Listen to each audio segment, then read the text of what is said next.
And I'm live here on YouTube. I'm about to go live up on Facebook.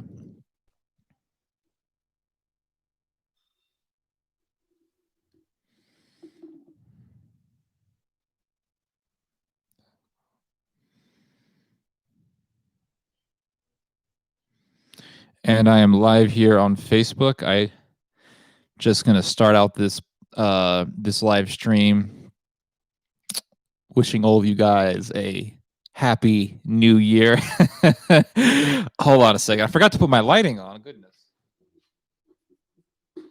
Oh, can you guys hear me well? If anyone is out there listening. I feel like I'm that guy in that movie Eight-Legged Freaks. Remember that film Eight-Legged Freaks from like the early 2000s? There was a black guy who was a big conspiracy theorist, and he was like talking about aliens and stuff. And he's like, "What about the probe? You aliens stick probes up people. What about the probe? If you gonna take a piece of me, just don't take that piece." That's the only reason why I'll ever watch that movie. That movie was hilarious. You know, and then you have all these racist people who are like, well, imagine a world without black people. You know, we don't need black people. They just cause crime. If we got rid of all the black people, the world would be super, super boring because there'd be no funny people. Funniest people in the world are black people and Middle Eastern people. Middle Eastern people are hella funny people. I'm celebrating this new year with a little bit of wine here. I got some sangria from Spain. Well, I got this from Costco. I don't know if it's from Spain or not. I'm also enjoying a little bit of pasta here. Made this pasta a few days ago. This is spaghetti con broccolini in olio. This is spaghetti with a little broccolini and olive oil. I don't know how classically Italian this is, but I don't really give a damn. It tastes good.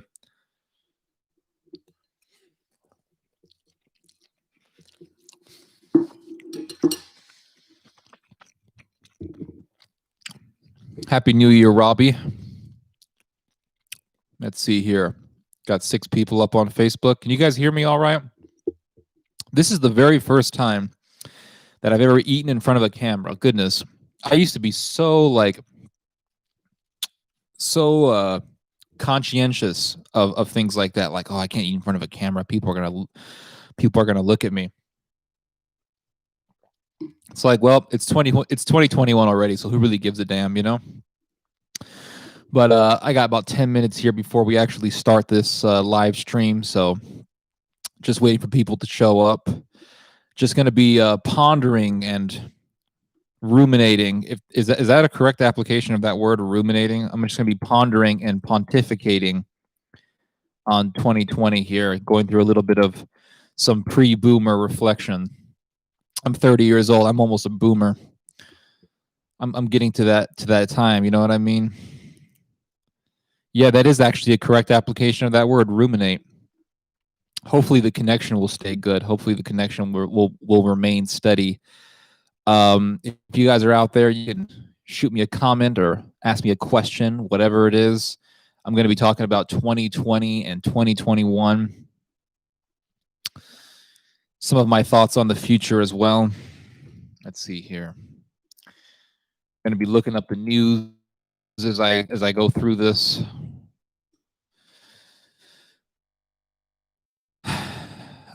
Let's talk about America in 2020. Let's talk about the Middle East in 2020, Europe in 2020. Let's see here.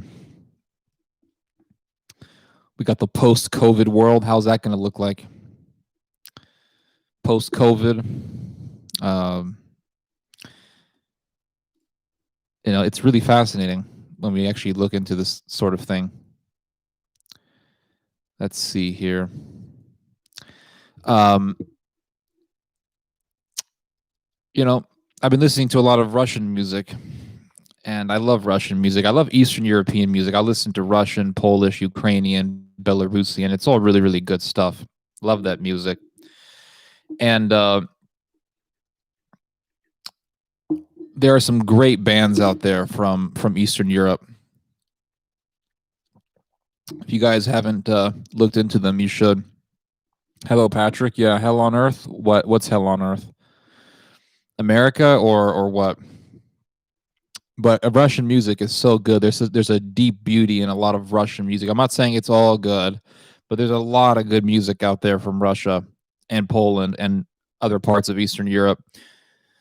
And people, there's a richness to it. You know, you listen to these bands like Ploho or Molcha Doma or Lia Pastrobotskoy or Bruta or Masha and the Bears. Like there's some great bands out there, and they make such rich and deeply beautiful music. It's modern. It has a little rock and roll in it, a little rock twist, but I think it's really really good. I put out a garden video yesterday.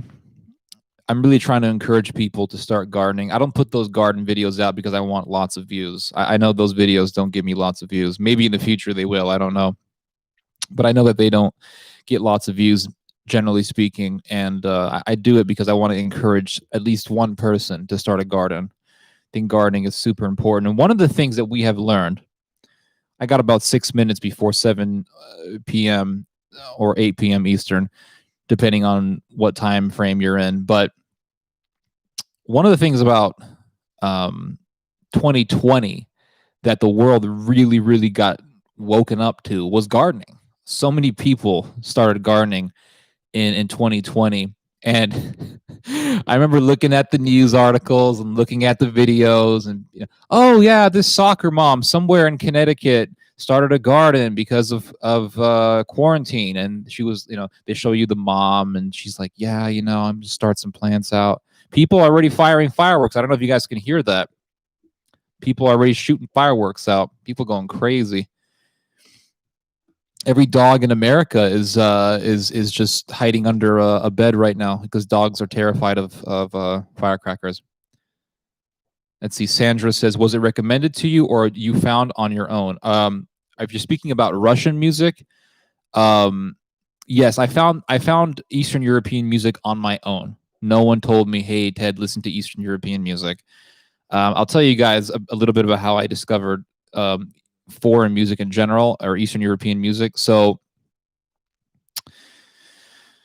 years and years ago, back in the 1990s, my father had a little hot dog cart. My father used to be in the business of hot dog carts and coffee carts, believe it or not, before he got into speaking and all that stuff. My father ran food trucks and coffee carts and hot dogs and all that stuff. So we had a hot dog cart in front of a record store back in the 90s. It was called Tower Records. Tower Records doesn't exist anymore. Record stores are a dying breed because of the internet, naturally. But in those days, it was all about CDs and you know, getting records and all that. And I remember going to this record store, and my father would buy music. Sometimes we would go in there, and after the because we had a hot dog cart in front of this record store, so sometimes after closing, we would go to the store and listen to music and buy records. And we got this record. It was called World Voices. Got my little Indiana Jones goblet.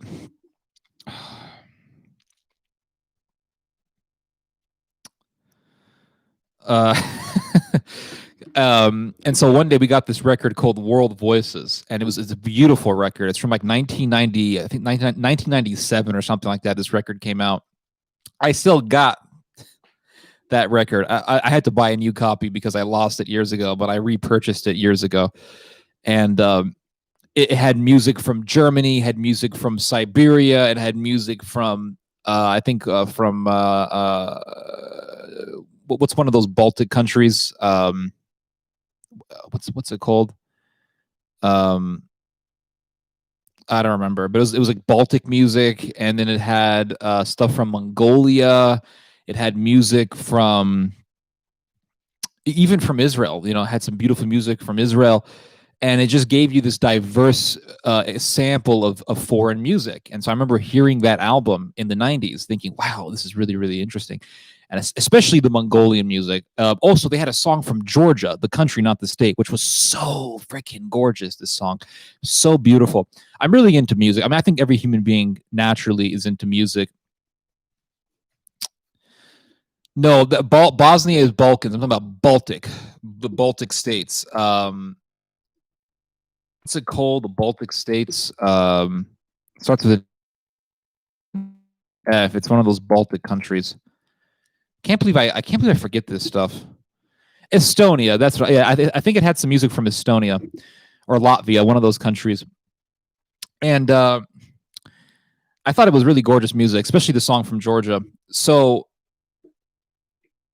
in like the year 20, in the year like 2000 and I want to say 2006, I was like, whatever happened to those old songs? Because at that point we had stopped listening to that music for years. So I was looking for the album, and I couldn't find it. Couldn't find it anywhere. So I just bought a copy of it for like 50 cents off of Amazon. World Voices. For those of you who are interested in buying it, you should. It's just beautiful, gorgeous music. And I got that album and I started listening to it again. So I went onto YouTube and I was looking at more foreign music and listening to more and more of it. And, you know, when you're on YouTube, you get like videos on your recommended, and YouTube just gives you what you're interested in. YouTube knows, the algorithm knows what you're into listening to based on your search history. So YouTube's like, oh, this is what you like. Yeah, you're like, yeah, you're absolutely right. That's exactly what I want to listen to. So back in 2015, I found this band. I forgot how I found them, but I found them on YouTube. It's called Liepis Trubotskoy, and they made a song called Warriors of Light, which was basically a Ukrainian slash Belarusian nationalistic song against the Russians. But nonetheless, the song was super catchy. So been listening to Eastern European music a lot ever since. Wonderful, wonderful music. Let's see here. Got 3 people watching. Hello, you 3 amigos. 3 people watching. That's so cool. So anyway, it's 7 p.m. Central. It is 8 p.m. Eastern Time, 6 p.m. Pacific. So let's talk about 2020. 2020, what an interesting time. The year 2020 went by super fast, but this brings me to something that I have been pondering upon for a long time now, for a couple of years now, and that is the fastness of time. Time is so quickly transpiring. Time is so quickly passing by. I remember, going to during my time in high school and junior high, time seemed super slow. And I remember hearing people say things like, well, life's really short. And in my mind in those days, it was like, what a ridiculous statement, because time is really, really slow. But then in the last few years, I've noticed that time has been zipping by so fast. And I thought maybe it's just my own perception of things. But I've talked to other people about it. And I asked them, does time seem super fast to you? And everyone tells me, yeah, it does. Time seems so fast. And I was talking to this woman from Spain a couple of years ago, and I remember asking her, don't you think that time is going by us really, really fast? Do you ever get the feeling that each year finishes faster than the prior year? Don't you ever get that feeling? And she was like, wait until you're 35. And it's so true. Time is going by so fast, guys. So fast. And it just seems like it was just last month. We were in March and they were telling us about coronavirus, and they were telling us that we have to stay home. And stay at home, guys. Stay at home. And this whole COVID thing seems like a complete nightmare, because there are 2 conflicting perspectives on COVID. There's one perspective that says, listen, COVID, this is the mainstream. Time is fast unless you're in the army like I was. So time is really slow in the military, I assume. I guess time goes by fast when you're having fun. So I guess in the army, you're not really having much fun. Oh, 4 people have joined the YouTube chat. Hello. Let's welcome the new person. We had 3 people, now 4. Salute to you guys. Got how many people listening to me up on Facebook? Got 8 people. How you guys doing? Don't care. People are like, oh, you have such little views. I don't really give a damn. Been thrown out of YouTube so many times. I have to keep restarting. I remember when we got a 5th person. How you doing, sir? Good day. Salute to you. Oh, now one person just left. They don't like the drinking, I guess. Maybe they're Baptist. just gives me a time to relax, be myself a little bit in front of the camera. A lot of people have this like misconception about me. They're like, oh, Ted is it's a rigid, tight ass guy. But the reality is, like, I'm super laid back most of the time in real life. I guess when I was doing pre-recording, I had to keep like a straight face.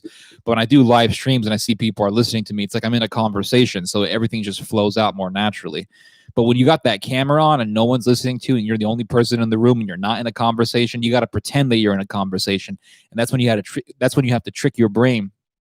People tell me like, oh, I try to start a video, but it's so difficult. It is difficult unless you're a good looking girl. It's super difficult. If you're a guy or if you're an ugly woman, it's super difficult to do videos because nobody gives a damn about you unless you have female, good female features, or, if you have a good enough personality that people find interesting. Talking in front of a camera is not easy. It's a big misconception that people think it's easy. It's not easy. Narrating is not easy. Reading in front of a microphone is not easy. Doing, voice acting isn't easy. None of that stuff is easy. Super difficult work. It takes a lot of mental concentration. Debate is extremely exhausting. Every time I do a debate, when I'm in the debate and I'm arguing with the guy, I don't really feel any nervousness because it's like when you're in a fight, you're just in the moment. But once the debate is over, it's like as soon as I get up off this chair, it's like whew, this wave of exhaustion just comes over me, and it's pretty horrendous. But yeah, 2020 sucked, but you know what? It was super interesting, and it gives us an idea as to what's going to happen in this upcoming decade.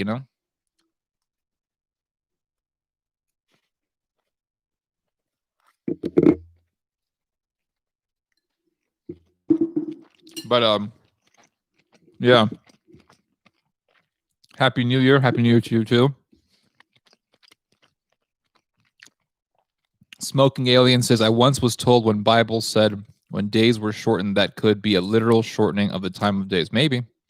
It just seems like everything goes by super fast. It just seems like it was just last month. We were in the middle of March. Now we're about to hit 2021 in a few hours. Joshua George says, hi, Theodore. Did read The Storm Before the Calm, written by George Friedman. I have not read that book. I have looked into the work of George Friedman, and I will say that his work is scary because it's so accurate. So accurate, guys. George Friedman, he started an organization called Stratfor, and he predicted the rise of Turkey. He predicted the rise of Germany years ago. He predicted the rise of Japan. Wrote a whole book on the coming war with Japan, how the United States was about to hit a war, how the United States would eventually come to war with Japan. And it's based off of, and this goes in line with what I'm thinking about in regards to the future. Japan wants to control the sea around it. America controls the seas. No other empire in history has controlled the seas like the United States. The United States is an empire.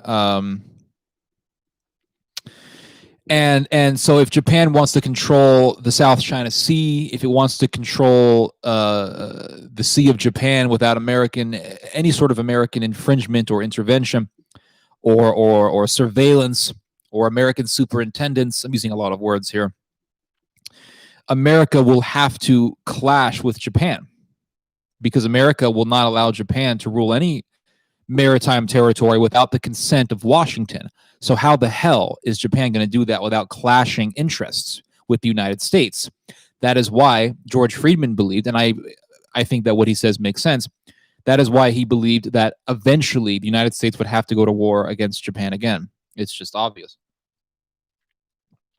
What makes you think time is constant? What makes me think that time is constant? I think time is definitely constant because time is a measurement of the duration in which we are living in this finite existence. I mean, without time, how the hell do we get to this point, right? Time had to have a beginning, so time has an end. So between the beginning of time and the end of time, there's this window, this very long window of human existence that's been here for thousands of years, and so obviously it's constant.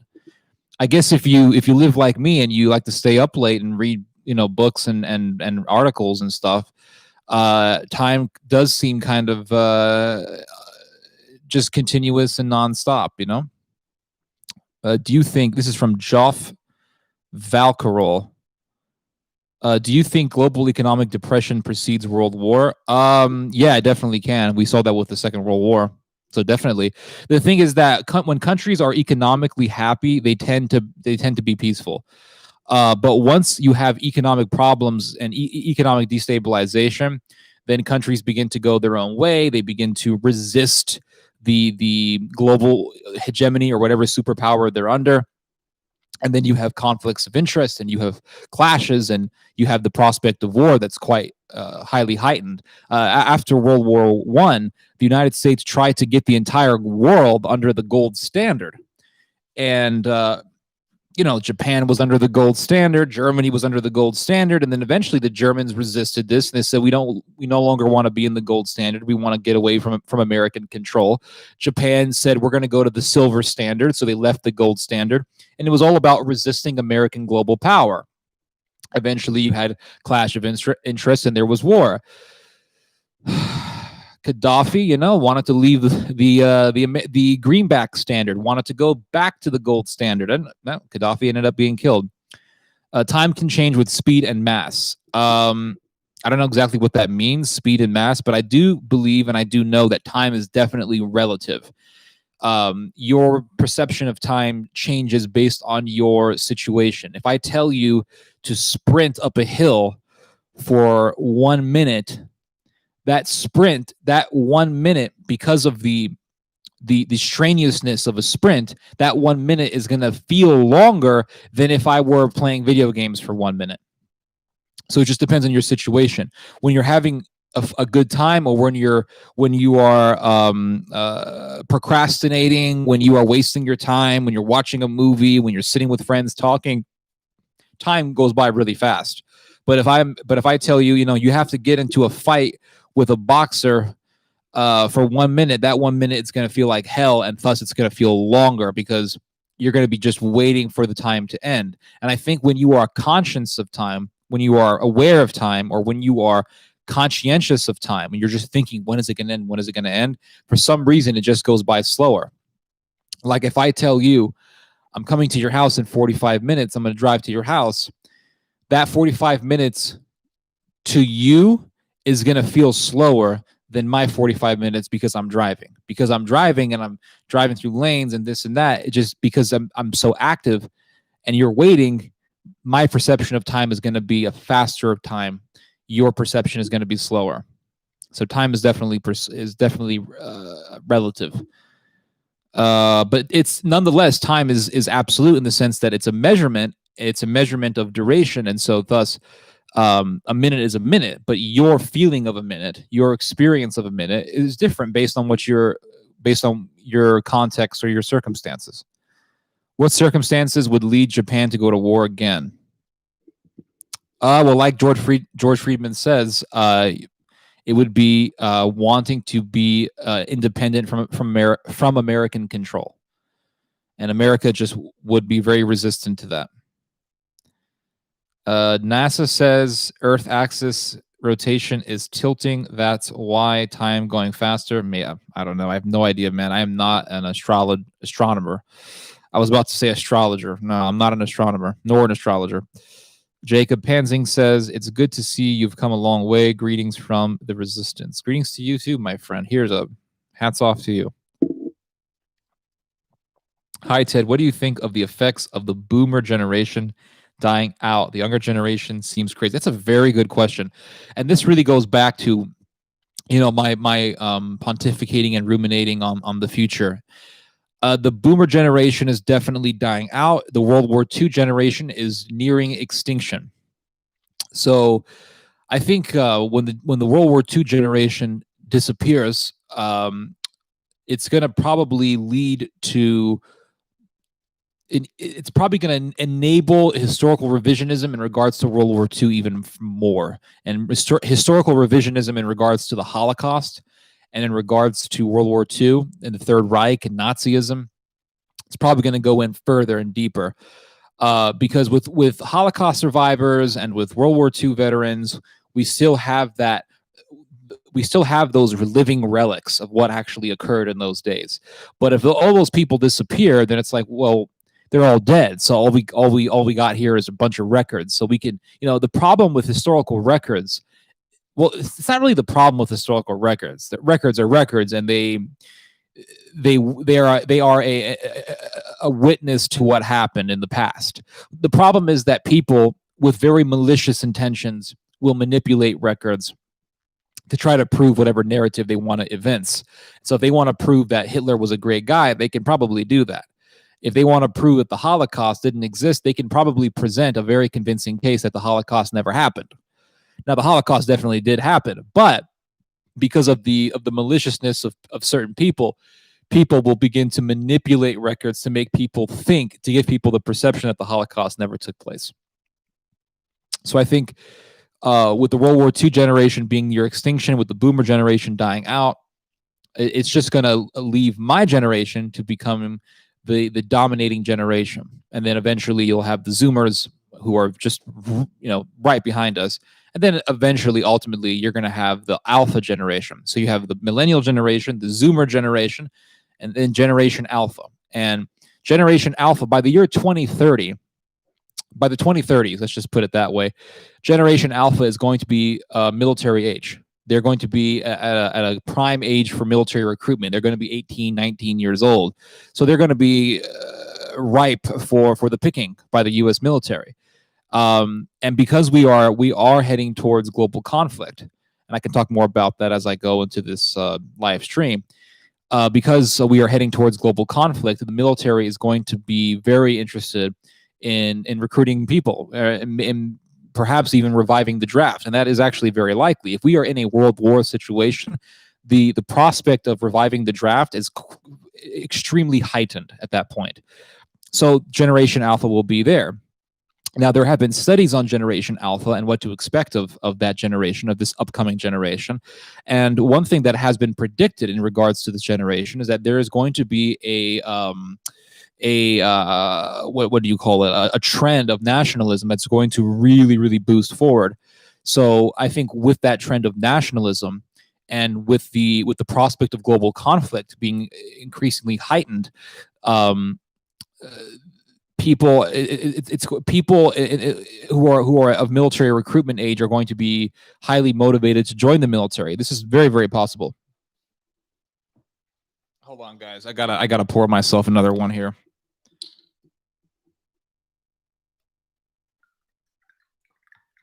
So this wine, by the way, is called sangria. So this is holy wine, my friends.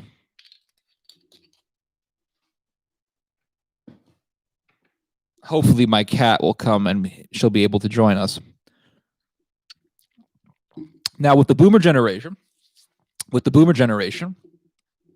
dying out, yes, that is very scary. Because while the boomer generation does have its problems, and they are legitimate criticisms for the boomer generation, every generation has its, deserved criticism and also its deserved praise. With the boomer generation dying out, that leaves the millennials and the Zoomers and some of the older generation, what do you call them? I forgot the name of them. There's the boomer, the people right after boomers. What do they call them? I don't remember. But you'll have the millennials, and my generation is a little bit more normal than the Zoomer generation. I know that sounds like a complete understatement, but it's true. Millennial generation is a little bit still normal, but nonetheless, the millennial generation has a lot of socialism. And there's still a lot of, and believe it or not, there are a lot of Nazis in the millennial generation, a good number of them, or if not that, extreme nationalists. So I think that the left-right paradigm is always going to be here. In the boomer generation, you have the left-right paradigm, right? You have the left-right dichotomy, and that's between the old school Democrat and the old school Republican. This is going to continue on, but it's going to be at a heightened and in a more exasperated and amplified state. And it's going to be leftist versus rightist. it's going to have the similar trappings to Democrat versus Republican, but it's going to be just at a more extreme level. Republicans are going to be more nationalistic. Democrats are probably going to come out being more socialistic. I'm talking about millennials, not boomers. Zoomers, the same thing. It's going to be the left-right paradigm, but at a more amplified, at a more tense state. And that's going to be not very good. Throw in some nationalism, and you got yourself a perfect storm for war. Also, are you going to add SSL to your website? What's SSL? I don't even know what that is. Joshua George, Gen Z, when Generation Zombie, World War II generation, full despair will cause World War III. Yes, I think that makes sense. Rob99 says, is there a possible way to overpower the future Axis, or do we have to wait for the devil to make a mistake like Hitler? Yeah, I think there is a way to prevent it, but that means the prevention is out of our hands as people. The United States government is doing certain things that gives Germany the green light to push for higher militarization. We are supporting Turkey. We are supporting Japan. These countries are going to increase their militarism with the consent of the United States, and it's completely out of our control. With Japan, you have the rise of China, Japan versus China right there. With the rise of Turkey, you also have the rise of Russia, Turkey versus Russia right there. Historical enemies, historical animosities are simply going to revive, and it really is that simple. Okay. I believe 2032 will time of World War III.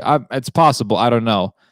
The German government stated that by 2040, it's possible that the EU is going to be completely destabilized and the Bundeswehr will have to get involved in some way. Although it doesn't really give specifics, I think it's safe to assume that war is entailed. Gideon Mawatu says, Happy New Year. Happy New Year to you too, my friend. Gen X. Yes, that's correct. Generation X. Globalist too. The word globalist, I'm not even sure what that even means. Gen X, yes, you're correct. Younger generation needs to take a long trip to Venezuela. Yeah. That's the problem. Everyone thinks that their version of socialism will work, and it just never really works out that way.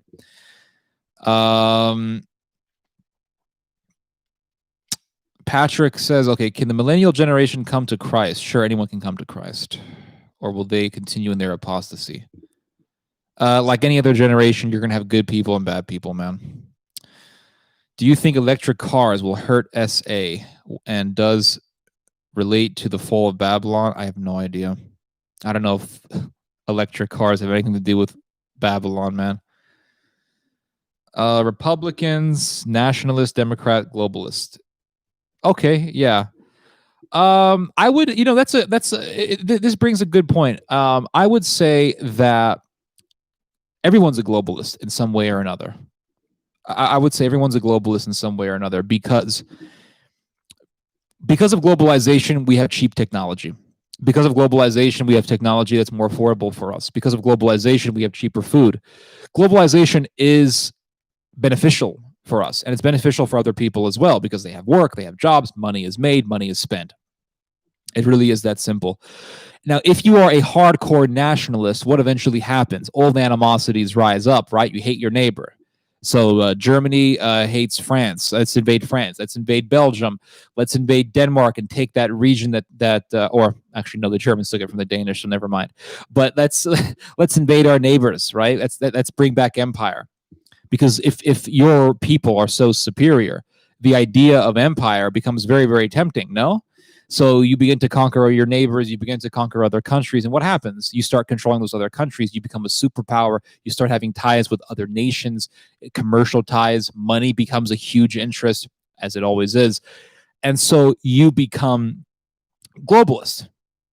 So globalization is really the inevitable result of a superpower being in existence. When you have a superpower being in existence, you have globalization. Because that superpower will begin to connect with other countries. When you have countries that are super wealthy, they want to buy stuff from other countries that are not as wealthy because it's cheaper. you have globalization. So globalization is really the inevitable reality of human existence. I mean, you can go back and read the book of Genesis, and you'll read about Abraham fighting against a confederation of different kingdoms that were at war against Sodom. Globalization, connection between different governments, connection between neighbors, connection between foreign governments. King Solomon bought wood from Lebanon to build his temple. Globalization. I mean, globalization's always been here. Jesus was alive in the Roman Empire. Joseph and Mary, when they were escaping, they went where? They went to Egypt. How did they get to Egypt? The road system. What was the road system about? The Roman Empire. What was the Roman Empire? It was a globalized empire. It was globalist. So a globalization, when people use this term, they're like, oh, globalization is evil. Well, globalization is just the reality of being human. There's always going to be globalization. There's always going to be a big empire buying stuff from a smaller country or a poorer country. There's always going to have big empires and big superpowers buying labor from poorer countries. This is just the reality of how things work.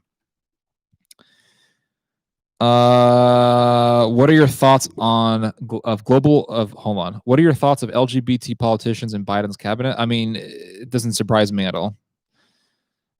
I believe there will be end time church, which is called a remnant church. Sure, yeah, you're always going to have a remnant. You're always going to have good people. So, let's see here. People have a hard time believing Japan will go back to being imperialist, but for them, China fits this role. Yeah, because China is communist. So, us in our Cold War mentality, we always want to paint the Russian satellite or the communist country as the enemy. And our allies are always the good guys. So Saudi Arabia is always going to be a good guy as long as it is our ally. Once Saudi Arabia is no longer our ally, then Saudi Arabia will become our enemy, and we'll talk about how we'll finally talk about how Saudi Arabia starved tens of thousands of kids in its war with the Houthis. But until then, Saudi Arabia is our friend, and they're doing a great job.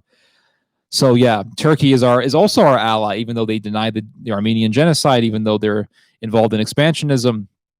Turkey's our ally. America tends to stand with countries that are more capitalistic. America will also stand with countries, and this is the sad reality, America will also stand with countries that are fascistic because it's anti-communist.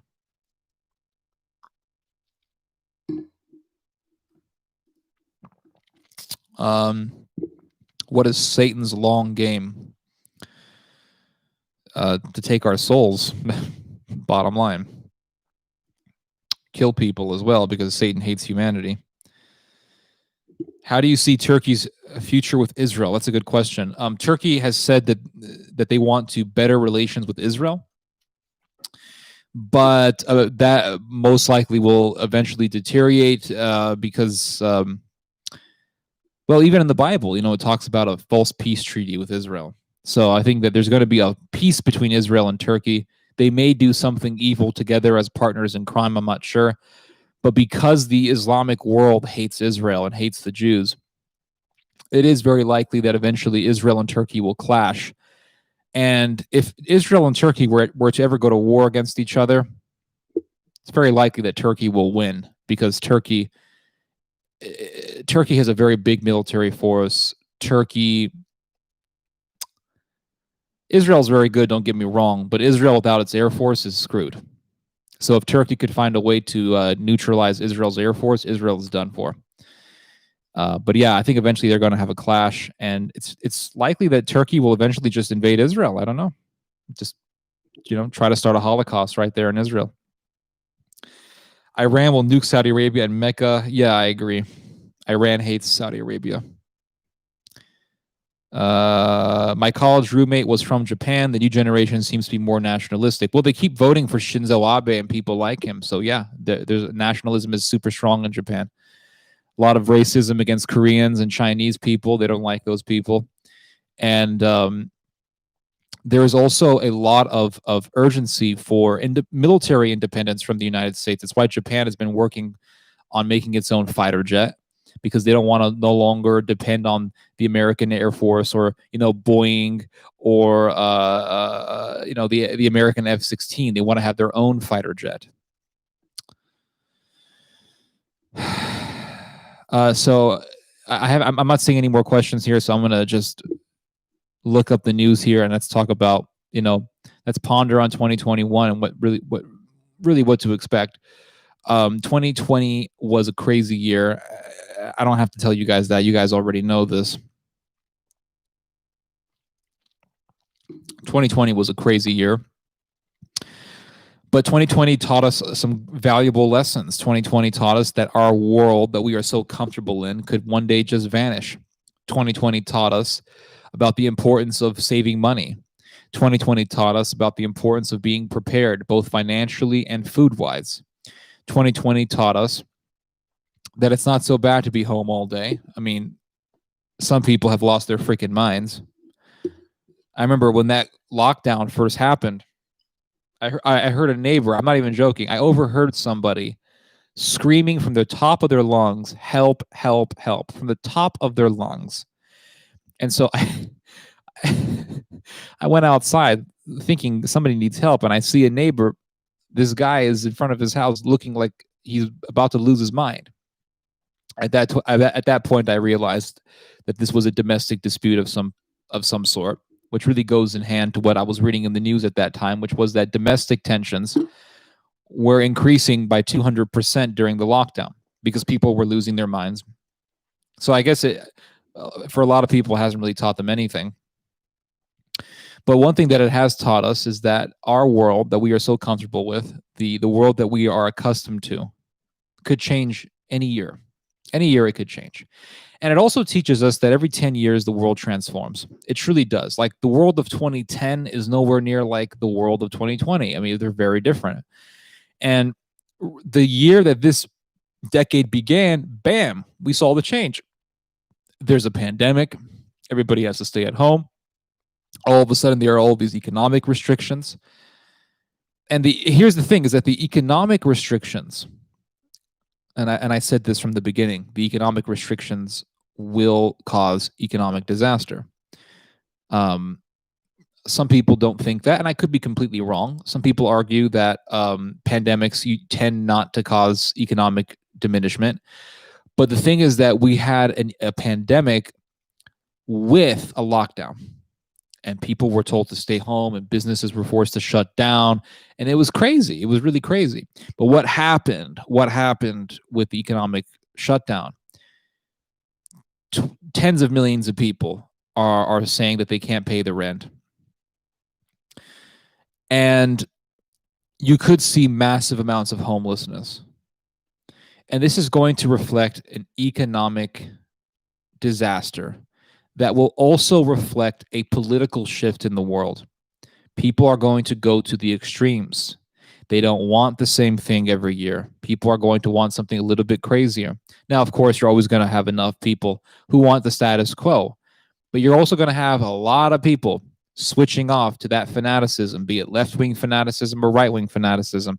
And I said this back in April. You can look at my YouTube channel. I made this very clear. Europe is going to hit massive economic decay, and Europe is probably going to have more problems than the United States. And I believe that based off of what happened back in 2008 and 2010, America was hit badly by the crash, by the great what are they? Not, it wasn't called the Great Depression. It was called the Great Recession. The Great Recession. But America was able to recover because American corporations are dependent on shareholders. This is why shareholder capitalism is so important. American corporations were dependent on shareholders. And so in shareholder capitalism, the shareholder, the person who buys shares, is the investor. So those investors could help keep companies alive, as opposed to in Europe, where most corporations are dependent on banks. And so if banks cannot help you because of like super high interest rates and all that, then corporations decline tremendously and you have massive amounts of unemployment. What I have read was that for every month or for every 3 months or so of economic lockdown in Europe, the economy of the EU will go down by 3%. So it's going to be really bad for Europe, and we can expect massive amounts of nationalism to be in Europe. We can expect massive amounts of populism. Right now, it's like we're going through the fight, right? We're going through the fight. When the fight is over, then we have to deal with the trauma of that fight. And that's how I see this situation. We are going to have to go through the aftermath, the trauma. And you're going to see a lot of weird political things happening, a lot of weird political discussions and political fixations on, whether or not socialism is legitimate. Because what happened? We're getting stimulus checks. We got the first check for, what was it, $1,200 or something. Now we're going to get a $600 check. More than likely, we're going to get a $2,000 check in the near future. And so what this is going to do is help open the door. And you're already seeing a lot of lefties talk about this stuff. You're going to see the door being opened up towards socialism. Well, socialism does work. We helped a lot of people. A lot of people got helped by the stimulus checks, yada, yada, yada. And also they're telling people, hey, if you make a certain amount of money every year, you don't have to pay your rent. If you make less than, I think it was like less than 90,000 a year or something. If you make 90,000 or less or something like that, you don't have to pay your rent to your landlord. And so landlords, regardless of these stipulations, landlords are throwing people out. People can't pay their rent because they weren't able to work or they were laid off. They can't pay their rent. Landlord says, sorry, you got to go. Bye. I got to make a living too. So resentment towards landlords. I've been seeing for the last few months already, I've been noticing a lot of hatred towards landlords on the internet. People saying landlords are scum. Landlords are parasites. Maybe it's very possible that hatred is going to increase, and that is going to be within an atmosphere of populism. So it's pretty creepy stuff, man. I call it Joker politics. Joker politics. You watch the movie The Joker that came out with that guy, what's his name? Joaquin Phoenix or whatever. I saw that film. That movie really illustrated the political atmosphere that we are entering of Jacobinism. The Joker hates society. He hates his mother, kills his mom, murders Robert De Niro, and starts a revolution. And it's not really for any sort of end goal. Like there's no specific goal. There's no systematic objective here. It's just destruction and chaos and the embracing of destruction and chaos. It's like the Lebanese Civil War, but much worse. Let's see here. Savanarola 721 says, I noticed that when I go out to the park and ride my bike, people are on the edge. If I ring the bell for them to move or if I do not yield to them, they get upset and scream. I just ignore them. Where are you living, by the way, Mr. Savanarola? Where are you living? I discovered your channel this year. I love your comments on geopolitics. You are quite insightful. If you speak Spanish, I recommend you listen to Alfredo Jalife, the best in geopolitics in Mexico. I will definitely look that up, Mr. Savanarola. Thank you. Joshua George says, Peter Schiff, economist who predicted and made money 2008 housing crisis. The prediction, he predicted U.S. dollar currency crisis, blah, blah, blah, blah, blah. You are correct. U.S. dollar will reset in World War III. If World War III does happen, and it will happen, there probably will be people who think that, yeah, we can use this war to help reset the dollar, because they'll think America will win, and then the dollar will be king again, and then the American empire will rule. It's possible. That's what happened after World War II, or nearing the end of World War II, believe it or not. I think it was during D-Day or whatever. They had the Bretton Woods conference I think it was in New Hampshire or Massachusetts, or I think it was in Connecticut. But they had the Bretton Woods meeting between the British and the Americans and the British said, okay, this is what's going to happen after World War II is over, because they knew at that point that the Americans were going to win. The Germans actually knew this as well. They knew Germany's going to lose the war, America's going to win. Where do we put our money? And the Germans ended up putting all their money in Switzerland. So the Americans said, okay, the American dollar is going to be king. That's the bottom line. Okay, guys, the American dollar is going to rule the world. And that's what happened after World War II. They put the whole world under the gold standard.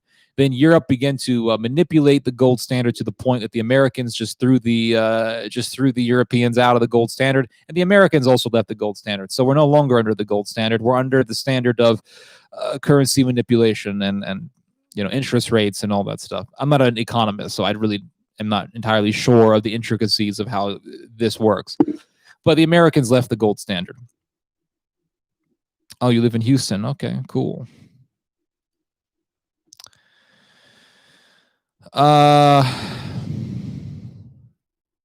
Banks are now landlords. Yes, and here's another thing that I hope that this situation will teach us, and that is do not be in debt. Debt is a great evil. Debt is slavery. It's imprisonment. But so many people are in it, but we have to work hard to get out of debt. Debt is bad because you're enslaved. You're enslaved to the bank. You're enslaved to a landlord. I understand that in many cases people have no choice but to rent, but people need to work to get out of that state. Let's see. I don't see any questions so far. I got 14 people up on Facebook or on YouTube. Hope you guys are having a good December 31st. I guess if you're living in Australia, you're already in 2021. So I guess the world is worse for you guys than us. By just like 5 hours, 5.5 hours, we're going to be in 2021 over here in America. I don't know. Gonna have some pasta here and then I'll look up something. Let's see. Houston, Texas. Welcome to Texas.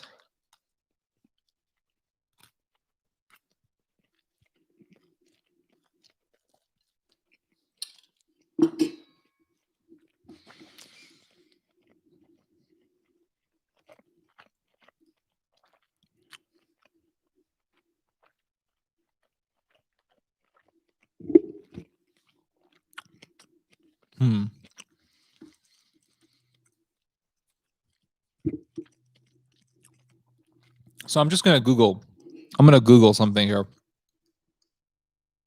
What to expect for 2021. Thing happened a couple of days ago. There was another firefight between Armenians and Azeris. The Armenians were like, no, it actually didn't happen, blah, blah, blah. And the Azeris were like, yeah, it did. It did happen. There was a firefight. And looks like an Armenian militia opened fire on some Azeri soldiers. This is going to continue on, my friends. The Russian soldiers are supposed to be in Azerbaijan for 5 years. After 5 years, they're going to say, well, do we want to be here or not? What do the Azeris and Armenians think? If either the Azeris or the Armenians or both object to Russian military presence, then the Russians will have to leave. But we're going to see the whole situation in Nagorno-Karabakh just increase in tension, increase in violence. It's going to be really bad, guys. And that's just going to leave more and more of a pathway for Turkish expansionism. It really is that simple. Wait until 2020 turns 2021 and start drinking. Well, why not? Who cares? Life's too short. And that's another thing that I've been thinking about a lot is death. I've been thinking a lot about death and thinking a lot about how short life is, man. Life is so super, super short. Super short. And it's like every year that goes by, the years get faster and faster. The years go by faster and faster. It was only like, it feels like it was only a few months ago. We were in March. Now we're about to hit 2021. A few weeks ago, my dog died. I didn't tell anybody about it on the internet because it's like, I don't want to share stuff like that because it's sad, like, oh, my dog died, feel sorry for me. But since I'm in this live stream, my dog died a few weeks ago. My dog was a purebred German Shepherd. Had the dog for almost 15 years. Had it since it was a puppy. It passed away. It was really old. Joints were busted up. She died.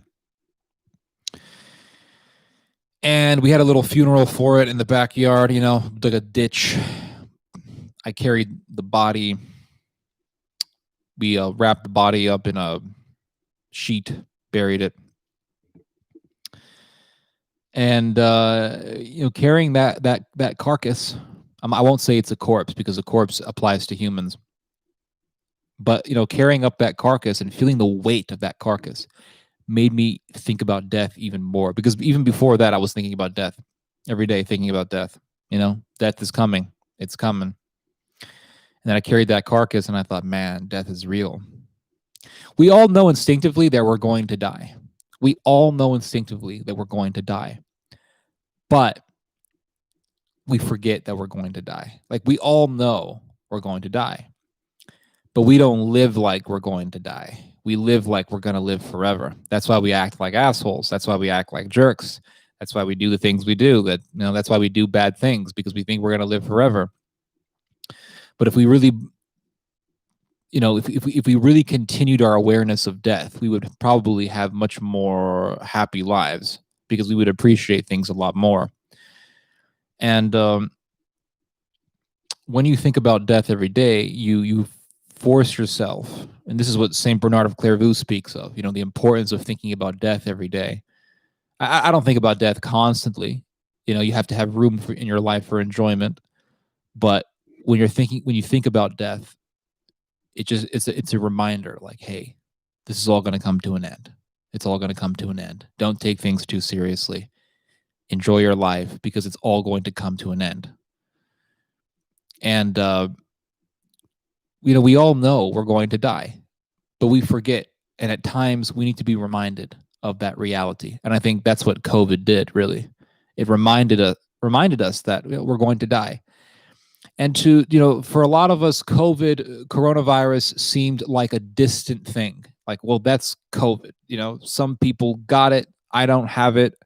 I don't know anyone else who had it or who got it, so I don't really care.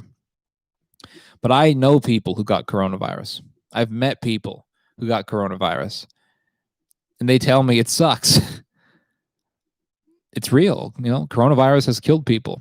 And so and the fact that hundreds of thousands of people have been killed by COVID, it's serious. Coronavirus the whole situation is very ugly, because it's like, well, if you don't shut the society down to a certain degree, people are just going to walk around and live life like normal, and then they're going to get COVID, and you're going to have way more deaths. And then this was the big hypocrisy of Donald Trump that I really didn't like, was the fact that in the beginning, there was some people in Britain, it was like the London College or something like that.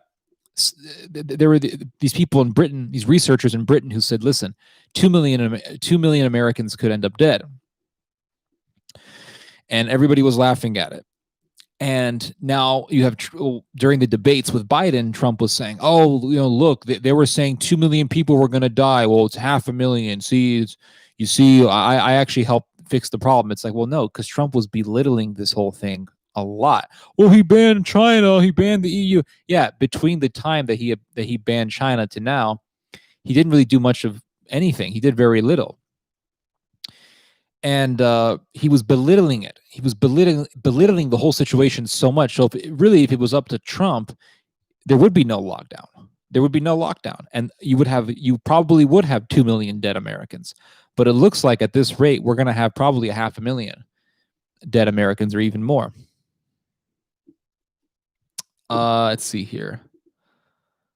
What do you think of Bill and Ted's Face the Music movie? I never watched it. I'll have to look it up. Let's see here. He is in a better life now, hopefully. I don't know if dogs go to heaven. Jordan Perch says, Happy New Year's from the Mercado and Perch family. Well, Happy New Year to you guys, too. Didn't I meet you guys? I think that name sounds familiar. Didn't I meet you guys? I think I met you guys in real life at one point. Joshua George, Isaiah 17-18 is prophecy of Syrian migrant crisis of Europe. Since we're here, why not look that up? Isaiah, what is it? Isaiah 17-18. Isaiah 17-18. Look up the New King James version. It's the easiest Bible translation to read, but it's more legitimate than the NIV. Damascus was the destruction of Damascus. I don't know. I have to talk to my dad more about that. He knows more about that than I do. Lost my shepherd a few years ago, silver sable shepherd. Still miss him. Everybody thought he was a wolf. Yeah, well, German shepherds are essentially just domesticated wolves. They're super intelligent dogs, though. Very easy to train. COVID does suck. Do you think the mutations are weakening? It's possible that we're going to have a strand of coronavirus that is very transmittable, highly contagious, but not as deadly. I think eventually coronavirus is just going to be like the common cold or the common flu, and you're probably going to see in the future like over-the-counter medication like NyQuil or Tylenol for COVID. You're going to see the commercials like, oh, she has coronavirus. Take Supplemol cures, stops cough and reduces sore throat and chills and gives amazing relief from COVID. Take Stracanol or whatever. Thoughts of death and the afterlife do hit like a lightning bolt. Maybe it's a perception. No, it's reality. I mean, death is real, Death is real.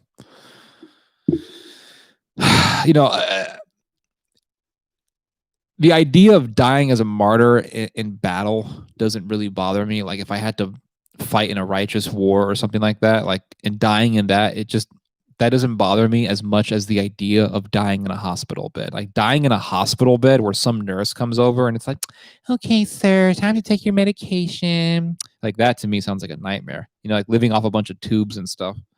That sounds like hell. Going to hospitals and doctors and something about hospitals, they're just so stressful. Like when you walk into a hospital and you see doctors and nurses and you're in the waiting room, it's like death is right around the corner. Hate it. Hate hospitals, hate doctors. Oh, that's another thing that COVID has taught us, that Americans are way too overly hospitalized. We're way too overly medicated, way too much. I'll give you guys an anecdotal example. My grandmother used to go to the doctor every month. Go to the doctor, sometimes more than once within a single month. And I always knew that it was BS. Well, now, since COVID, we've been under COVIDistan for 9 months now. My grandmother hasn't been to a single doctor, hasn't gone to a single hospital in all of these months, and she's perfectly fine. Grandma's perfectly normal, which really proves that all this hospital stuff is a bunch of bullshit. Go to the doctor, go to the doctor, go to the doctor. There's an old Slavic saying, you go to the doctor to die. The idea of just going to the doctor every month, it just makes us way too dependent on the medical system, as opposed to having knowledge of what is real health, which is, having a balanced diet and not being a complete voracious, obese person. I like my share of junk food, but I also balance it out with vegetables and things like that. So just got to have a balanced diet. And also keep yourself moderately physically active. I don't mean like waking up at 4 a.m. and going to the gym, and for 4 or 5 hours working out. Like that could also kill you. Too much exercise could be bad for you. But having a balanced life and having a moderate daily activity, that's very helpful. I would recommend everyone have a garden. Start a garden. It doesn't have to be big. Could be just a couple little beds, some pots with some herbs and things like that. Start a garden. Drink herbal tea every day. It really helps. Let's see here. I think COVID was a test run for a new kind of war. Possible, yeah. Do you work out? Yes, but moderately. I like to hit my heavy bag. I have a heavy bag in my room, and I do hit that a few times a week. I try to hit it a few times a week. Sometimes if I hit it way too much, I end up hurting myself. So I try not to push myself too much. David Bailey says, in the Coenobetic monasteries, a monk was literally assigned the task of reminding his brothers about their looming deaths. Yeah, that's part of the monastic life. It's been posited by some scientists that the characteristics of COVID-19 suggest it was leaked from a lab. True. Yes, absolutely. I'm not going to sit here and say, oh, that's a conspiracy theory. That's a bunch of bullshit. No, I think it's crazy just to automatically reject the idea that COVID was made in a laboratory. Here's the thing, and here's an observation that I've read, and it makes a lot of sense. Coronaviruses in the wild do not hurt humans. They only affect bats. They affect bats. And if you look at the place in China, I don't remember the name of it, but if you look at the place in China where bats have COVID, nowhere near where the first outbreak began. So how the hell did this outbreak start? How did the coronavirus get from bats to humans when the wild coronaviruses that were in bats, that were found in caves, was nowhere near where the initial outbreak began in Wuhan? And if you look at the area where the outbreak broke out in Wuhan, it was very close to a laboratory where they just so happened to be specializing on coronaviruses. So yes, I think that you're correct. Wuhan. Yeah, exactly. Yeah, it just makes too much sense.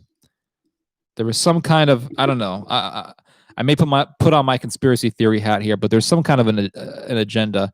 I think we can sit here and assume things. We can't fully prove things, but it's possible that they wanted coronavirus to be out and to ruin the world, to make socialism trend, to make socialism more normalized, right? Also to make people go crazy. Everyone's stuck at home. People are losing their jobs. People can't pay their rent. People go crazy because of the economic destabilization. What happens? Populism, the hatred for the establishment, the hatred for the government. And I think, if you want to talk about a possible conspiracy, I think that's where it's at. The thought of death and afterlife. Okay, I already read this. Have you thought about making a video about Vox, PSDE, and the political situation in Spain? I actually wrote an article about this. I would like to write more on this subject. For those of you who don't know, Vox is a right-wing political party in Spain. At one point in time, it had not a single seat in the Spanish parliament, but now it has a bunch of seats. I don't remember the exact number, but there's a bunch of seats that this party got in Spain. This was back in, I want to say 2018, that I got all these seats. I met the vice president of this political party in Madrid back in 2015 when they were a nobody party and they didn't have a single seat in the Spanish parliament. Well, what happened? Migrant crisis came in and bam, these people got super popular. And I spoke to the vice president. His name is Victor. I think his name is Victor Gonzalez. Victor Gonzalez de Portugal, I think his name is. And he told me that he was involved in a secretive religious order that does paramilitary training, which is screams Knights Templar, NATO, Gladio, paramilitary conspiracy. Let's see here. I mean, talking about viruses being made in the lab, I'll tell you what else is scary. There was something that came out from the World Health Organization yesterday or 2 days ago, and it essentially said, we're not really prepared for something that is worse than COVID. We've been freaking out about coronavirus and freaking out about the lockdown and all that stuff. But if we're freaking out right now, imagine when we have to deal with something much worse and something much more deadly than COVID. Imagine that. Because scientists, and this is not a conspiracy, this is a fact. Certain scientists have developed a virus that would make COVID look like the common cold. I'm not even joking. There were two scientists. One was from the Netherlands. One was from Japan, and they came up with a virus that, if it were to ever get out into the public, it would wipe out a huge portion of the globe. It would have a 60% death rate. It would be the most dangerous virus ever to ever hit the modern world. They developed this virus, and when people talk about, when people say things like, "Oh, the virus, they made it in a lab," it's not like when you make a virus in a lab, it's not like you take amino acids and put it together and say, oh, look, I got my own little virus, put the DNA together. That's not how it works. Viruses are taken from the wild, brought to a laboratory, and they will infect certain animals with this virus.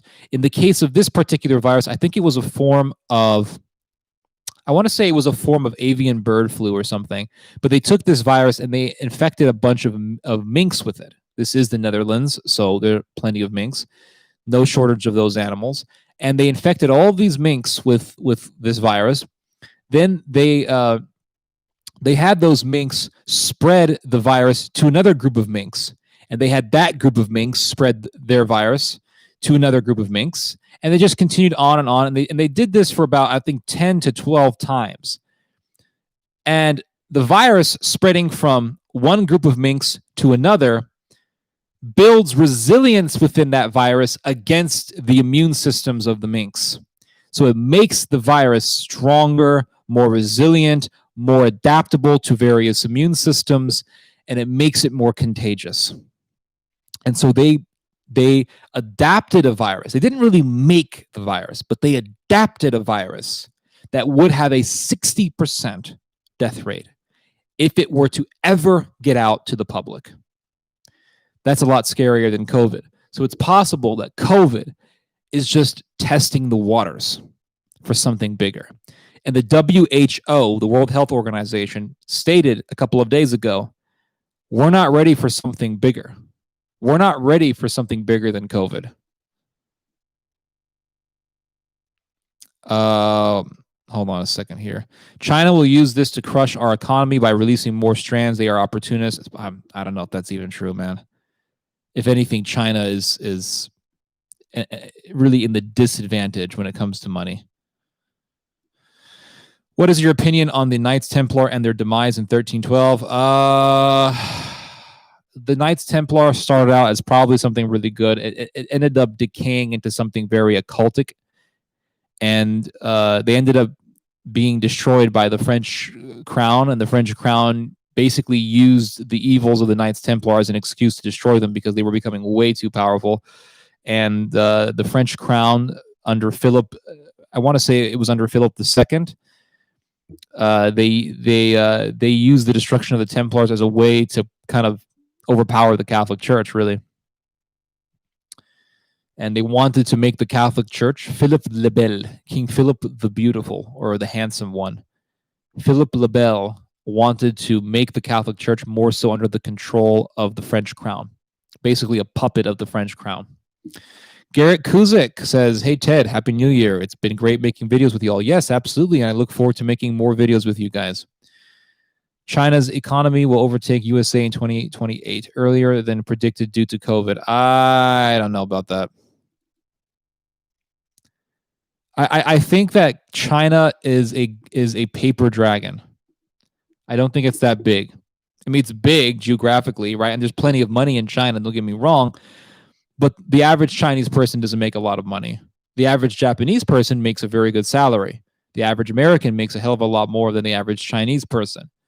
So yes, there's a lot of money in China, but that financial power is concentrated to a limited number within the Chinese population. Most Chinese people are very poor. A lot of people in China live peasant lives. I just don't see how a country with a low average quality of life, as far as finances goes, is going to overtake something like the United States. Vox secured 3.6 million votes and 52 seats. Yes, that's correct.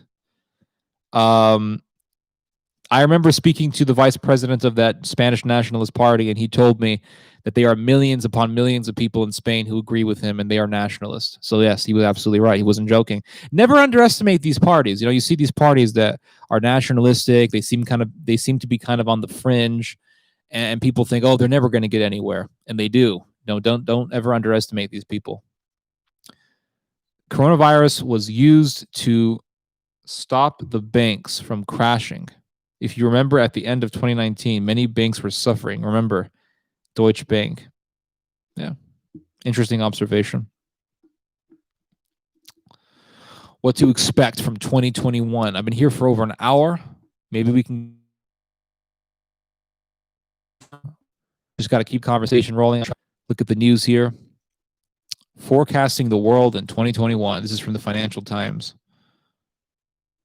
Global pandemic. Oh, they want me to pay money for it. Hold on.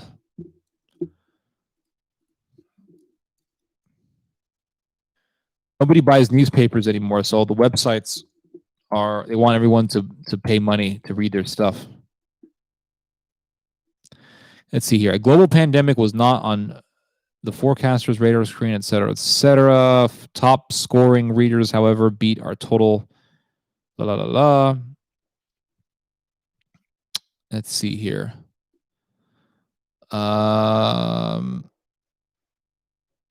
Will the Greens be in Germany's next governing coalition?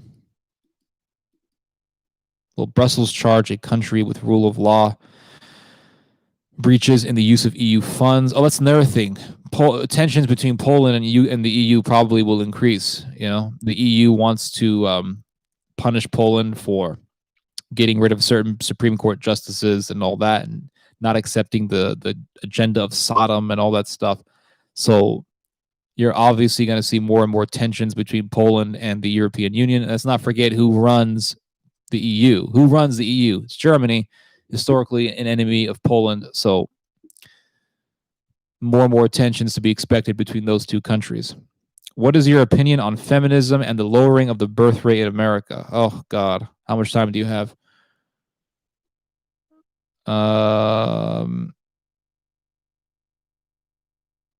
There are no Chinese women left. Yes, there's a huge birth problem in China because they killed all their girls. What is your opinion on feminism? Feminism is just a form of rebellion, really. Nobody wants to have children, so you have less birth rates, which means we're going to have more reliance on technology. And, well, what's that going to do with the military-industrial complex? We're going to have more and more artificial intelligence in our weaponry. Killer robots, y'all. Let's see here. What else can we expect? I don't know. I've been here for over an hour.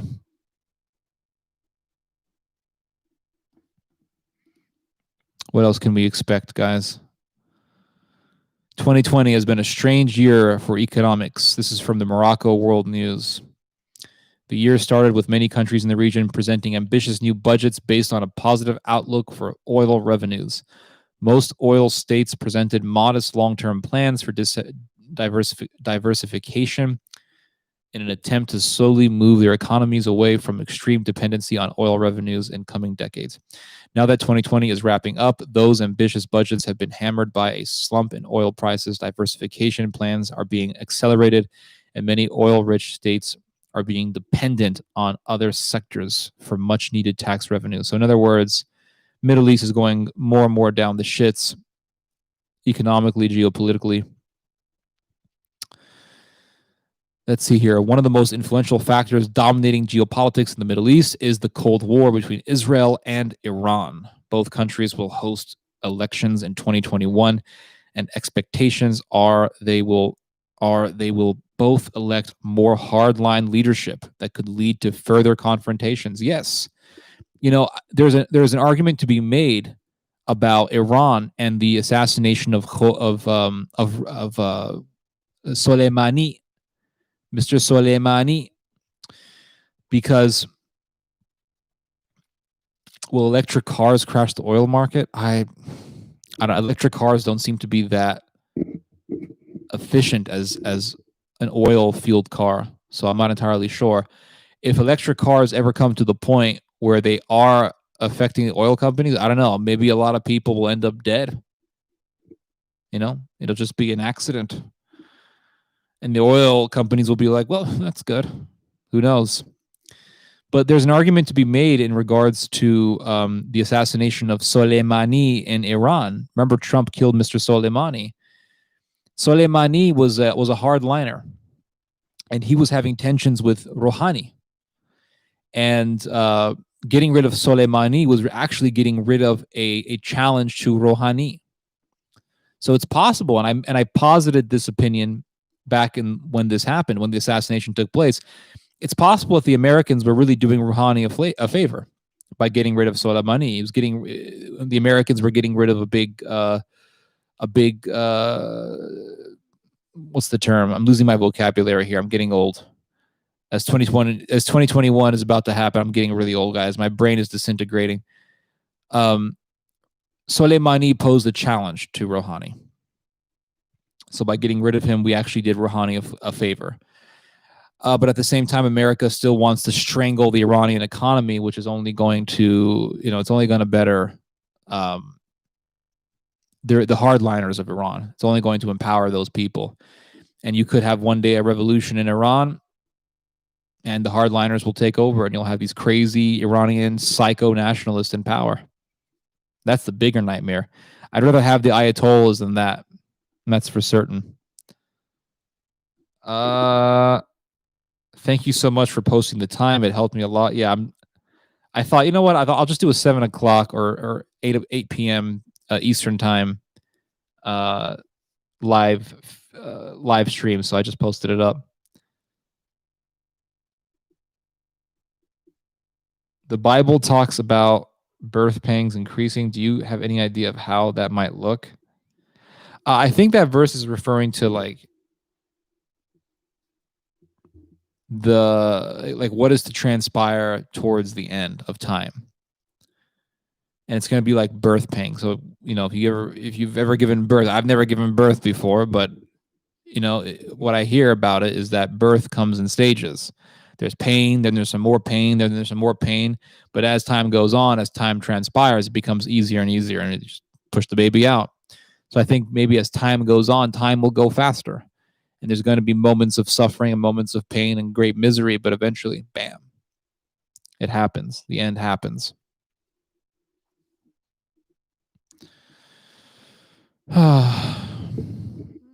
Let's see here.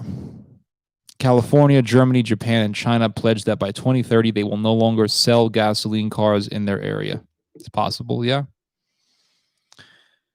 Maybe they want to, get away from big American oil and stop being dependent on other countries for their energy. Germany wants to become more and more energy independent. That's why during World War II, Germany was making synthetic petroleum, because they didn't want to be dependent on oil. And Germany doesn't produce oil, so they just made synthetic petroleum thanks to a recipe that was, cultivated by the Rockefellers. So yeah, energy independence. Germany also wants to rely more and more on natural gas so that they don't have to rely on oil. Dumb question. Where is the electricity for the car coming from? I don't know. Solar? Battery? I'm not an engineer. I don't really study this issue too much. So we are about to hit 2021, guys. I'm probably going to get off soon here because I've been talking way too long. But I hope you guys have enjoyed my time here. If you guys have any more questions, just drop them below. I'll answer them. I'm going to take a little bit more time here. If I don't see anything else, I'm just going to leave. Meanwhile, the 4-nation blockade, Qatar, blah, blah, blah, blah, blah. Sahel instability. Oh, instability in Africa. I'm not surprised. Middle East, southern border, and the Sahel. Climate change and instability look set to dominate regional geopolitics. Sudden military coup in Mali has presented a threat to French and Algerian influence on the country. Yeah. Things are going to get more and more crazy, I'm telling you, as the years go by. And people don't believe it. They think, it's going to be like normal. It's not been normal. The normal life is no more, okay? It hasn't been normal. We're not going to be normal. We're not going to go back to normal. Everyone's like, well, when things get back to normal, things aren't going to get back to normal. Eventually, we're going to, go live life like normal, and we'll live with COVID. I mean, we're already getting to that point. But normal in general, as we have been used to, is going to be no more. We are going to enter a stage of global chaos, wars, people killing each other, the idea of genocide is going to become more and more normalized. So we're going to enter a new normal. We don't like these other people, kill them. Eugenics, social engineering, biological engineering of mankind. This is going to become more and more acceptable. We have already been seeing this sort of trend in, what do you call it? Silicon Valley. They're involved in CRISPR and genetic manipulation, genetic engineering. The precursor for eugenics is already here. Patrick Nguyen says, what is your response to those who say that because of overpopulation, there are less resources to go around? For example, there are more mouths to feed. This has been an argument that's been used by eugenists and basically Nazis for decades and decades and decades. It's a bunch of nonsense because there's so much arable soil in the world. There's so much arable soil. There's so much soil that we're not using, and we're destroying the soil. We're destroying the soil with chemical fertilizers and some modern aspects of modern and industrial farming has diminished soil. But there's so much arable soil out there and so much territory and land. You could stick the whole world in Texas. You could stick the whole world in Texas, my friends. That's a bunch of nonsense. People say, oh, we have a food crisis. It's engineered. I owe it to you and your father for enriching my knowledge of Bible prophecy and geopolitics. Had it not been for you, I would have still hated the Greeks as a lost soul. Why did you hate the Greeks? I mean, I'm glad I've been able to help you, my friend, but why did you help the Greeks? I'm curious.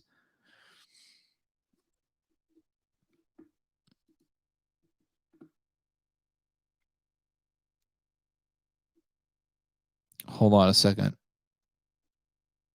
What happens if Kamala becomes president because of Biden's frailty?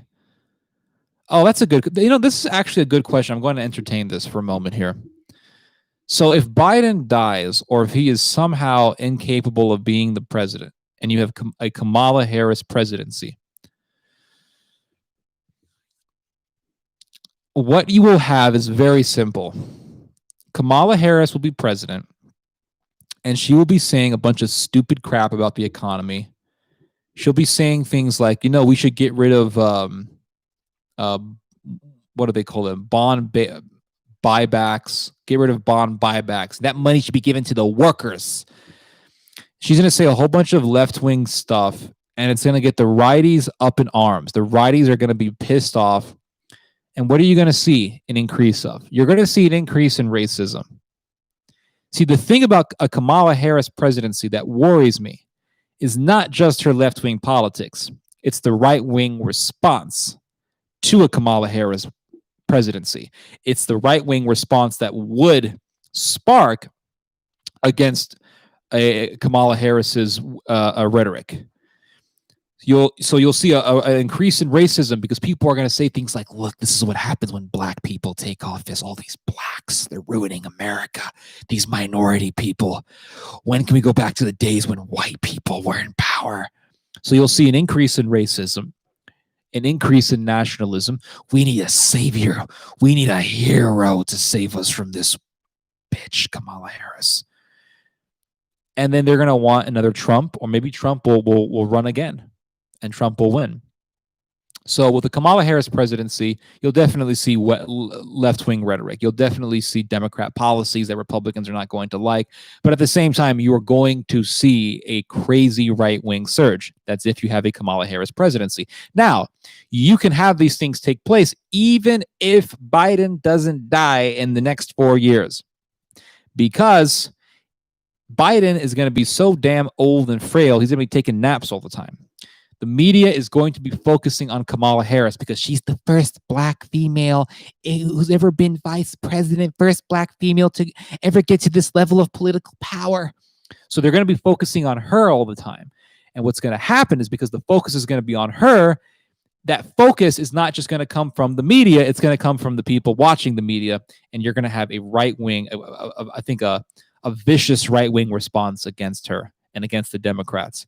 And that, because we are heading more and more towards paganism and heathenism, it's not going to look good. Happy New Year to you and your dad. Time for me to bake a pie. Enjoy the pie or the cookies. Let's see here. Today I see myself as a Greek. Okay, but why did you hate the Greeks? Rob. You said you hated the Greeks. Why did you hate the Greeks? I'm interested. What ethnic background do you come from? Because Americans don't hate Greeks. Only certain people hate Greeks. Let's see here. Essential geopolitics, U.S. government, blah blah blah. So yeah. Anyway, yeah. I think it's not too difficult. It's not too far fetched to assume that in the next 4 years you're going to be see. Oh, you wrote it above. Hold on.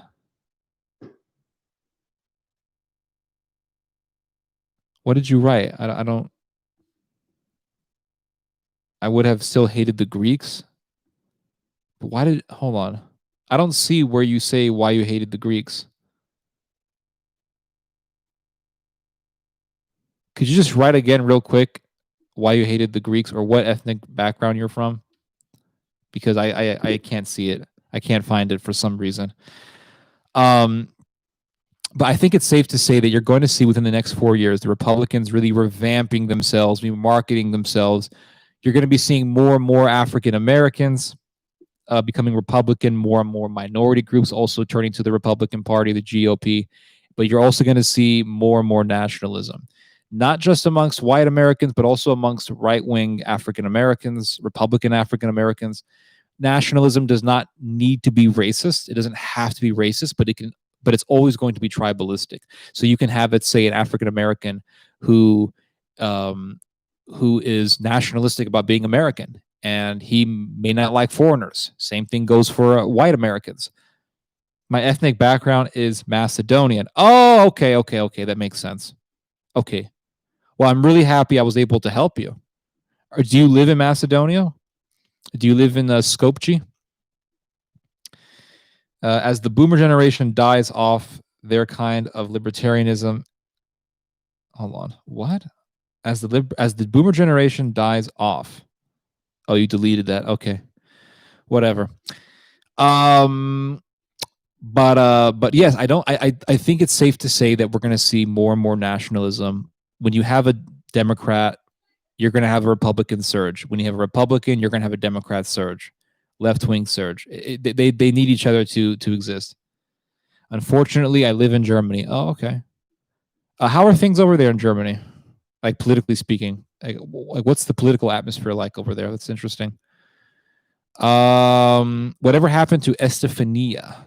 She hasn't posted any articles.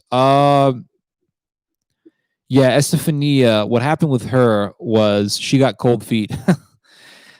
She was a Spanish woman who wrote for us. She lives in Spain.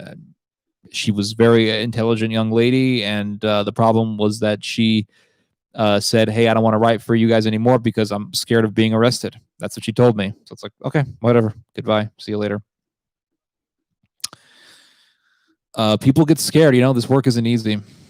I mean, for me, it's easy, but for most people, it's not easy. For most people, this type of work is not easy. Any more? Let's see here. The AFD is gaining ground. Yeah, that makes sense. People still underestimate it. That's the thing is that, in order for nationalism and things like fascism to become popular, you have to have something big happen in society. It's not like overnight people just turn fascist. This doesn't work like that. You need to have some sort of a destructive event take place, some kind of a thing that pops up that scares the hell out of everybody. COVID, I think, is helping in this regard because it has forced people to live in their home, stay in their house, stay home. They ground people, stay in your house, stay in your house, stay in your house. Then what happens? People begin to hate the system because they're forced to stay home. They're forced to wear a mask. They're forced not to work. They can't work. They can't pay their rent. They can't pay the mortgage. Their life becomes hell. Their life becomes extremely unstable. Massive amounts of divorce happens. The wife leaves the husband because he doesn't make enough money. And then he wants to kill himself, but then he ends up, going online and reading a bunch of fascist stuff. He hates the system. Or he turns to some crazy left-wing populism. Let's see here. So that's what happens, and people get freak out. They almost go into a state of, it's like they go into a state of collective trauma. And when you go to a state of collective trauma, it's like, well, how does that society react? Just like an individual will react. That individual is looking for a savior. The individual who's been through trauma is looking for protection. And then you have the political opportunists who pop up and they say, oh, we'll protect you. That's when the fascists pop up. That's when the communists pop up.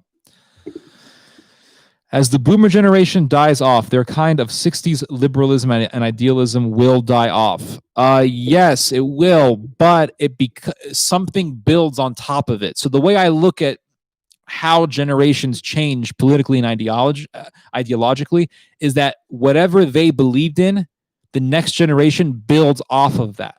And they either become more, I think they become more extreme of whatever their parents were. So, things like this, political extremism doesn't just happen out of nowhere. It just doesn't happen out of nowhere, guys. It's not like one generation's great and the next generation's crap. Like, no, it's if a generation becomes politically fanatical, well, their parents had something to do with that. Their parents had something to do with that. 100%. And so people will tend to adopt the political ideology of their parents or the political mentality of their parents, or they adopt something that was popular in the generation before them, in the prior generation, and they will build off of it. They become more radical. The generation that was cutting heads off in the French Revolution, they picked up stuff that their parents had. Their parents had what? What did their parents have? Their parents were alive in the 1600s. What did their parents have? Or their grandparents were alive in the 1600s. So what did the grandparents have? What did the parents have? They had the Enlightenment ideology. So the people that were cutting all the heads off, that generation, they took the Enlightenment ideology and they applied it. Bottom line. Nazism was what? Nazism was the eventual endowment, the eventual conclusion of generations of Europeans believing in eugenics and Darwinism and nationalism. There was the German nationalism that was very, very popular in the late 1700s that became even more popular in the 1800s, and it just grew. Darwin popped up in the 1850s with his bullshit, and everybody was believing it. Everybody was sucking it up like milk. And they became more and more fanatical. Eventually, it's like, well, perfect example. Charles Darwin says, "Oh, I think we developed through evolution, and this evolutionary process is natural selection, selecting certain genetics that belong, and not allowing certain genetics to perpetuate." And so certain people die off and certain people live on, and those people have the superior genetics. We cannot allow inferior genetics to perpetuate itself. And Darwin was preaching this stuff. Then his nephew, Francis Galton, says, "Uncle, I'm going to take your stuff and I'm going to make it even more extreme. I'm going to bring it closer towards its logical conclusion, which is eugenics." And eventually it's like, well, if we're sterilizing people with retardation or people with mental problems, why can't we just put people in gas chambers? And that's what the Nazis were doing. Let's see here. Nevertheless, your father and you made a great team. Thank you very much. Anthony says, so will their faith in America and neoconservatism. Okay, yeah, I think that makes sense. What do you think of the Austrian School of Economic Thought? I can't say much on it because I'm not an economist. I think if I have to read anything in regards to economics, I have to force myself to read on this subject because it's so boring to me. But what I will say is that for some reason, and maybe someone can explain this to me, for some reason, the Austrian School of Economics attracts people who are kind of on the fascist side, and a good example of that is Thilo is Peter Thiel. Eugenics, the whole eugenic atmosphere of Silicon Valley. You'll find people who believe in the Austrian School of Economics. Martin Luther, main reason for Nazism to exist. Yes, and that's a great point. And that really goes in line with what I'm saying. Generations of Lutheranism, which was the beginning of German nationalism, and combine that with a sense of racial superiority, and you have Nazism. Yeah. Anarchist capitalism is popular in Mises Institute. Yes, anarcho-capitalism is very popular amongst the von Mises types, and you have these people who are like, I'm an anarchist and I believe in capitalism, but at the same time, I also believe that certain people are genetically more intelligent than others, and we got to make the gene pool pure. Yeah, so a little too much fascism. Let's see, what else do we have here? Nothing much. So yeah, I think 2020 sucked. I don't have to make a complicated argument to prove that, but at the same time, the 2020s is going to be chaotic. We're going to be hitting politically turbulent times. It's probably going to be crazier in Europe than here, but things are going to get crazy here as well.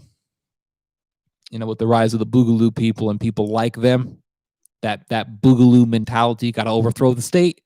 Police are evil. Hate the police. It's all Joker politics. It's all the politics of chaos.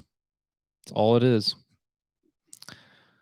All right, I've been here for an hour and 40 minutes. I may go 20 minutes longer. I don't know. Let's see here. Now you just struck a nerve. I have 2 ID children. I realize what would evil want to do with them. Yeah. Yeah, I don't blame you. I don't blame you for getting emotional about this. There's definitely an agenda to purge society of people with handicaps. Yes, it's all about Darwinism. What about 2027? 2027, I think it's by then it's going to be a time when a lot of countries, superpower countries, regional powers are going to be militarily very advanced and innovative. The Japanese, the Germans, the Greeks, the Turks, the Americans, they've all talked about 2027 as a very significant year of military innovation. It's being projected that by the year 2027, Turkey's going to have its own engine for its own particular fighter jet that it wants to have, so that it no longer can depend on the American F-16 or the Boeing Air Force technology. The Greeks have said that by the year 2027, they're going to have their own Greek integrated F-16. The Japanese have talked about this. Yeah, it's very real, guys. It's very real. The Germans have talked about the 2020s being a time of military buildup, Bundeswehr, getting the Bundeswehr, the German armed forces up there. We are heading towards a time of massive militarism. Very, very serious. Will a Hitler-like figure rise again in Europe? That is an excellent question. I suspect that one day you are going to have a charismatic leader in Europe who will lead the Europeans to destruction again, who will bring the Europeans to the war path, who will bring war to that continent. I believe so, yes. There is a fascist occultic ideologue that is active on the internet. His name is Jordan Giorgiani. He is an Iranian American Nazi. I mean, that's what he is, even though he may not call himself that, but he is a Nazi. And he was a professor at a college in New Jersey until the year 2017.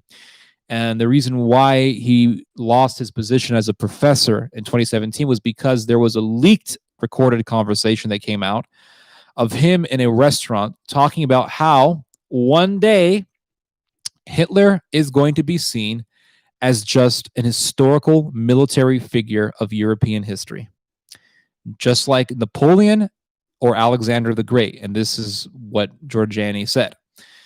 And he said that one day foreigners in Europe, refugees in Europe, are going to be rounded up and they're going to be exterminated. And I think that even though Giorgiani was thrown out for saying that, I think that he had an astute point in his observation that one day Hitler is going to be seen as an historical figure, just an historical figure. He was a great military leader. Yeah, he made some mistakes, but nonetheless, he brought Germany up from the ashes and he made a great German empire that lasted for a few years. Genghis Khan was a mass murderer. Look at modern day books on Genghis Khan. You don't find any of them saying Genghis Khan was a mass murderer, Genghis Khan committed genocide, Genghis Khan was a massive rapist. You don't really see a lot of that language. The Mongols and the Huns, both mass murderous regimes, they are described by modern day history books as great military expansionists. Oh, the Mongolians, they made the first mailing system. They were wonderful globalists, but they were mass murderers. One day, history books will speak of the Nazis in this light. It'll speak of the Nazis in this light. Oh, they were great in technology, wonderful military superpower, wonderful in the field of medicine, so good that the Americans even hired them after the war.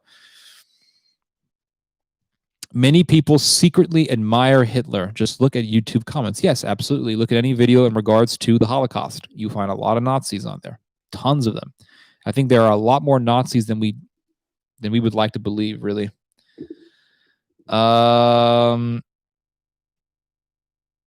on the white? Hold on a second here. Any thoughts on the Nashville bombing? Okay. From what I have read, it looks like the bomber was paranoid about 5G. He was in his 60s. He was a computer whiz.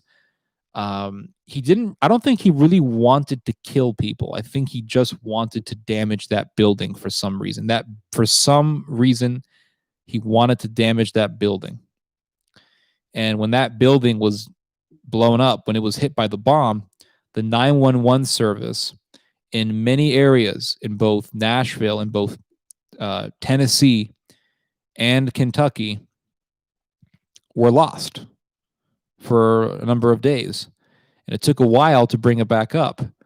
So that person did not want to kill people. He wanted to hit that building. And for some reason, that bomb was made to disrupt some kind of technological services. I'm going to have to look more into it. There's so many things to read about.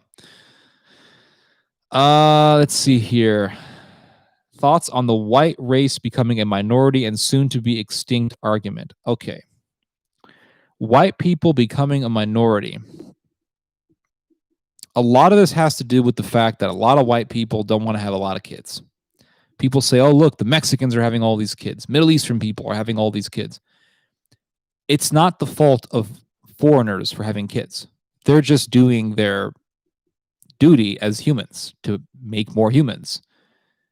They can't be found at fault. They can't be condemned for having children. If we're going to condemn people for having children, then we might as well just put on the SS uniform and blatantly declare that we hate humanity.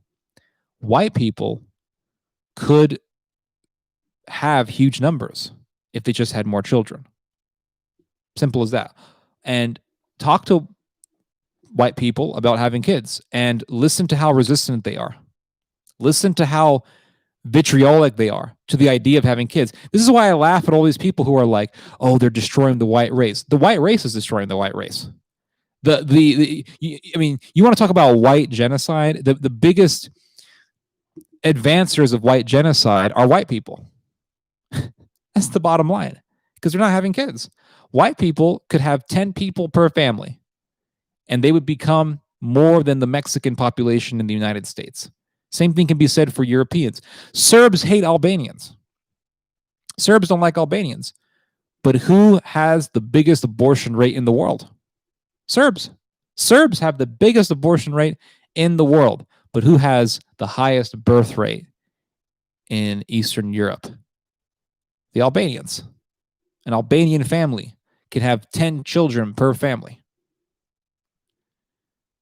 So who's killing who? Oh, Albanian kills Serb, yeah? Back in the 90s. But right now, who's killing who? Serbs are killing the Serbs. Biggest enemy of the Serb is the Serb. Biggest enemy of white people is white people. So if white people wanted to have more kids, they could. If they wanted to fight off being extinct, they could by having kids. Simple as that. It's just a biological reality. Is there now? What do I think about the argument? I think that the argument is posed for malicious reasons. It's to get white people to hate other people. That's all it is. To say, oh, look, it's the Jews. Oh, look, it's the blacks. Oh, look, it's these foreigners. They're the enemies of the white race. And then the white man comes up and becomes a Nazi. It's to make people Nazis. That's the whole point of this argument. God sends us the weak to teach us compassion and the wicked to teach us mercy. What about 2029? Yeah, I agree with the first statement. I don't know. 2029, I think we're just going to be heading. I think by 2029, we're going to be getting very, very close to a global conflict. I think that's eventually what's going to take place. Probably by the 2030s, maybe 2040s. I don't know. Nationalists, this is from Anthony. Nationalists on 4chan think that the Boogaloo Boys are government agents. It's possible that, government agents tend to co-opt these sorts of movements, and they'll put insiders and they'll put plants and moles to try to get rid of them.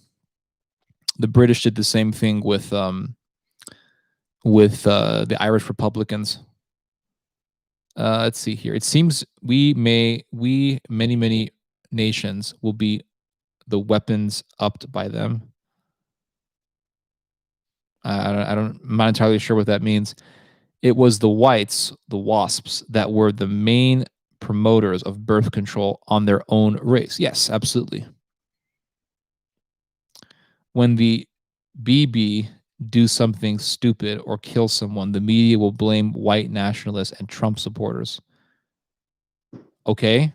And what, this is my question. When people say things like, well, if the alt-right shoots up a mosque, the media will then blame the white nationalists. Okay. And who do you want the media to blame?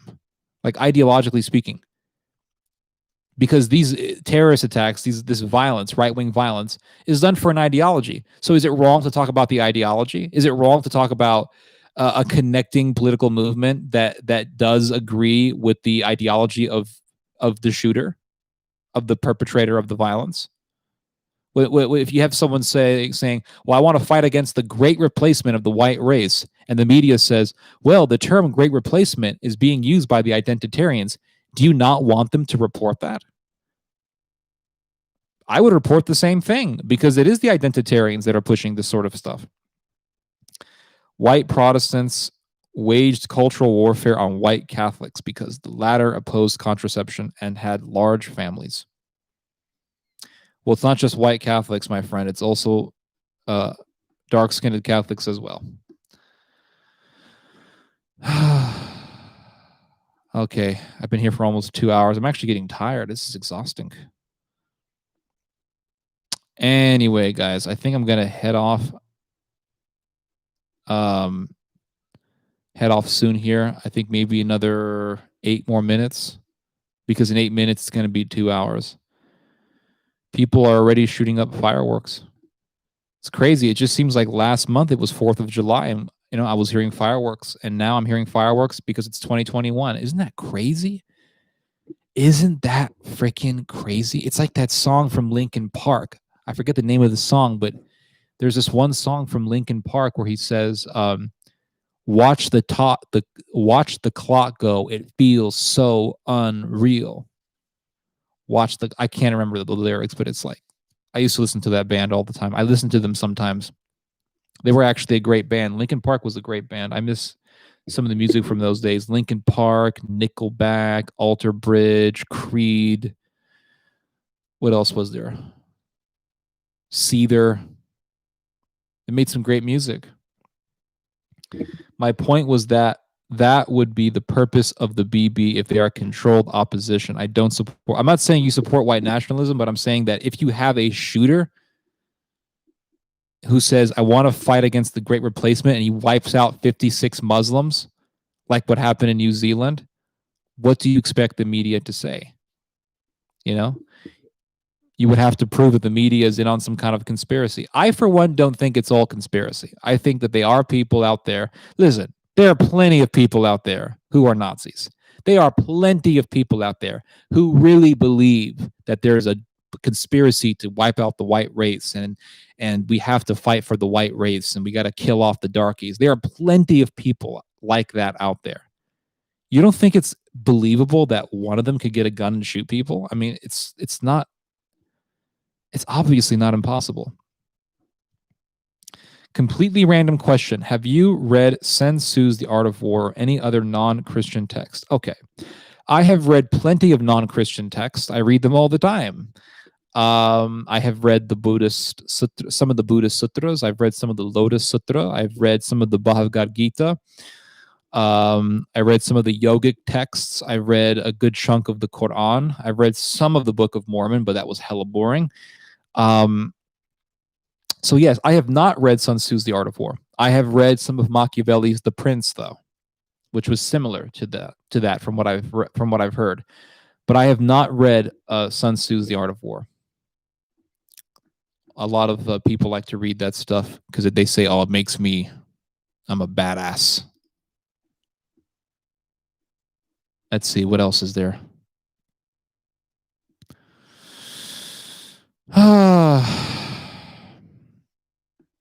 Yeah, so I don't know. Here's to 2021, guys. I'm going to pour one last drink for 2021. Got this bottle. You see? Look at this big old bottle. Sangria, my friends. Best wine ever.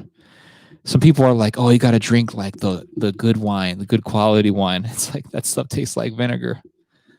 I don't drink that shit. Tastes like vinegar. I like my wine sweet. Got to have some sweetness. Spoonful of sugar makes the medicine go down.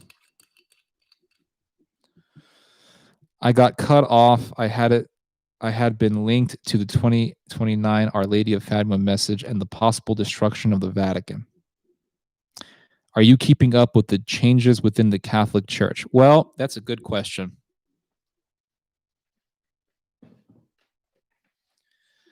I have lived the changes of the Catholic Church. Because when I became a Catholic in 2013. Within the first year of me becoming Catholic, 2 different priests. Within the first 2 years. Within the first 2 years of me becoming Catholic, 2013, 2014, 2 priests prayed on me. I remember their names, Father Robert Kinsel and Father Michael Yarbrough. And this was really what I said yesterday about the Catholic Church losing its spiritual nature. Really goes hand to hand with my own experience with it. How can you be in a spiritual environment when priests are praying on you? How can you live in a spiritual atmosphere when priests are praying on young men? I laugh when I hear Catholics say, "Oh, the media just exaggerated everything." Really? They exaggerated everything? It is so real. The predator atmosphere of the Catholic Church is so real that I myself, who's not famous, just a regular person, was preyed upon by 2 priests within 2 years. That is not an exaggeration. That's reality. And when the Catholics say, "Oh, the media is the media is over exaggerating it," those Catholics are undermining the reality of how bad this problem is, because it really is horrendous. I went to Rome, went to a monastery, stayed in the premises of the monastery for about almost 2 weeks. The Mother Superior was an occultist, believed in the Kamala. There was a monk in the monastery who was clearly a predator, a sicko. It's horrendous. It really is horrendous. If the Vatican ever gets destroyed,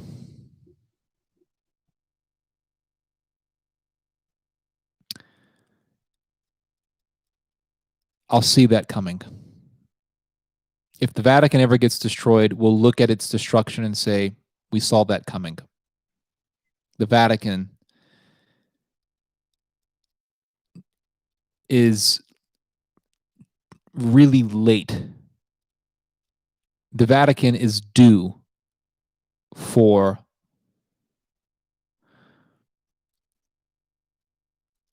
being scourged. That's the bottom line, really.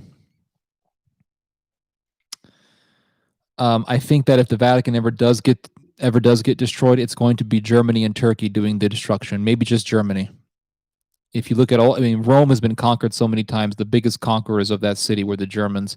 The most violent conquest of Rome, the most violent conquest of the Vatican happened in 1527, when a bunch of German mercenaries and their Spanish allies went into Rome and sacked the whole city, butchered thousands upon thousands of people, murdered cardinals, killed people, did mass rapes.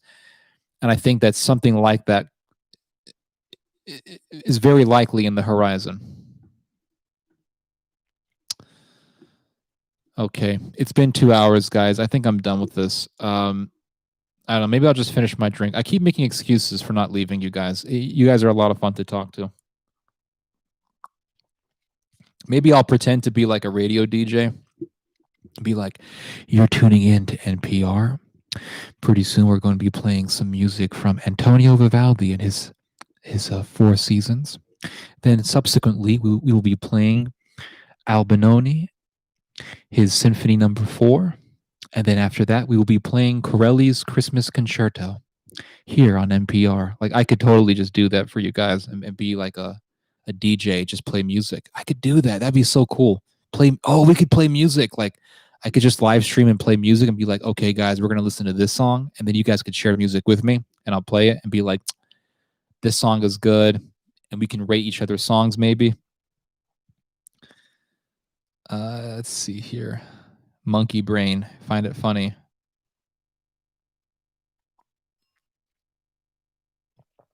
I'm dead, bro. You should do a podcast. Isn't this technically a podcast? Like this YouTube live stream thing? Isn't this a podcast? You're listening to the Theology Show here on KSA 0.107. Or I could do the the hip hop black culture thing. Be like, you're listening to 44.5 The Beach. You're live on the air with us. What you got to say? I'm gonna seriously look for a way to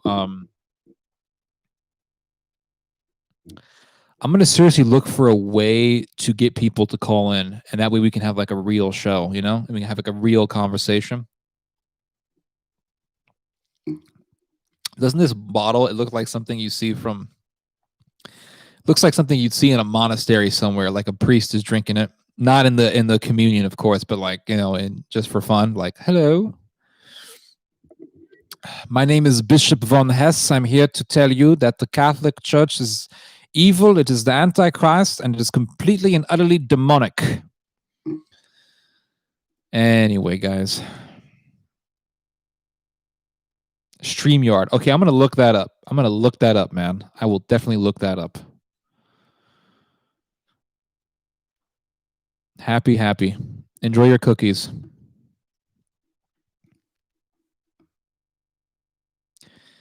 That way you can increase your popularity if you take it into account. Take what into account?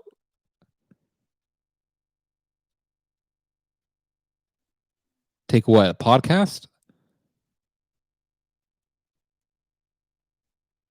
I mean, how do you start a podcast? I'm such a boomer. I don't even know. All I know is like YouTube. Oh, by the way, join me on BitChute. I'm posting my videos up on there now. And also I'm making exclusive content for BitChute because there are certain things that I say that that YouTube would probably throw me off for. So I'm making stuff for BitChute. Like if I have any controversial opinions, put it up on BitChute. I put it up on BitChute.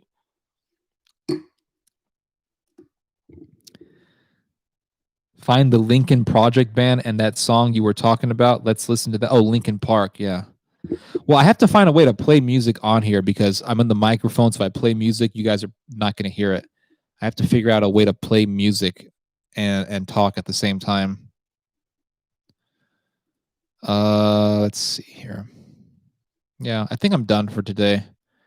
I'm probably going to take some excerpts from this video and make individual videos. If you guys check out my BitChute account, which is just Theodore Schubot on BitChute, I put up a video on there as well that I did not put up here on YouTube because it talked about you know who.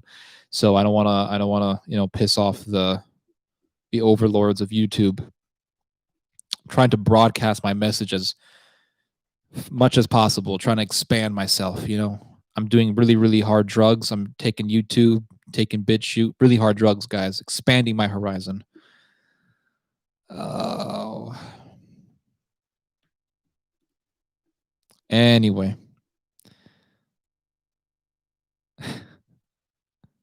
All right, guys. I'll see you guys later. I'm gonna bounce.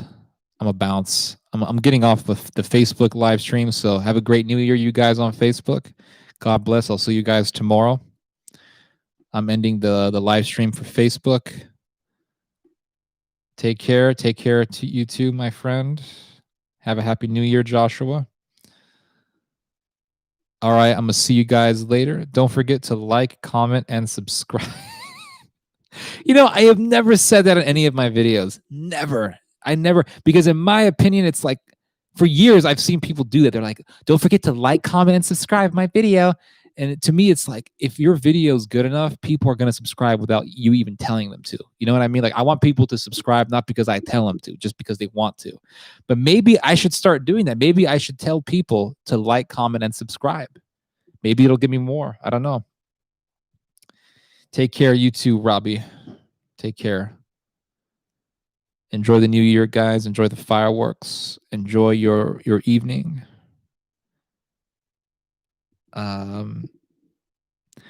BitChute is really easy to find. You just look up here. You know what? I'll put it up here. Hold on. I'm gonna put my BitChute.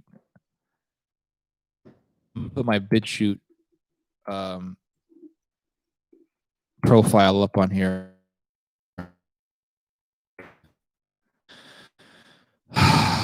My internet, my connection acting okay? I don't know. BitChute's acting okay. Here it is. Here it is, guys. Hit that notification bell to stay tuned. Yes, hit the notification bell, guys. I'm gonna shamelessly do this. Like, subscribe, and comment. Don't forget to hit that notification button, guys. Hold on. I think my cat wants to come in. If you guys want to see my cat, hold on. Give me 1 second here, okay?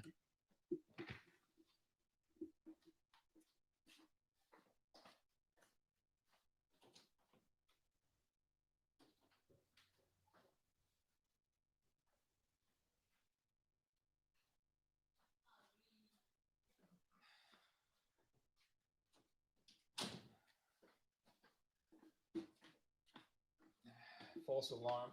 False alarm. The cat never popped up. Hello, Hayek.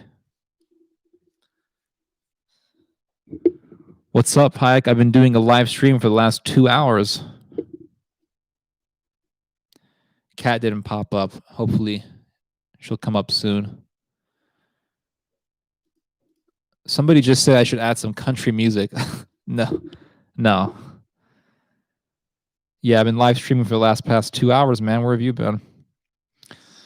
Don't worry. This video will be published on my YouTube account by tomorrow because YouTube takes a long time to process these live streams and then put them up on the channel. So, yeah.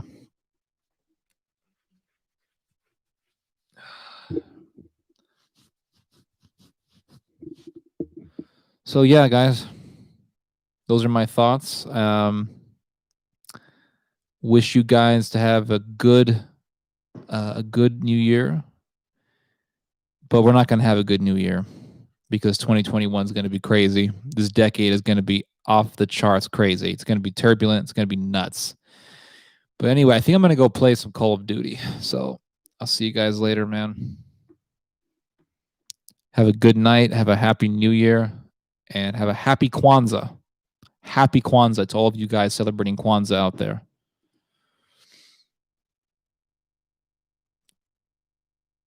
See you guys later. God bless you.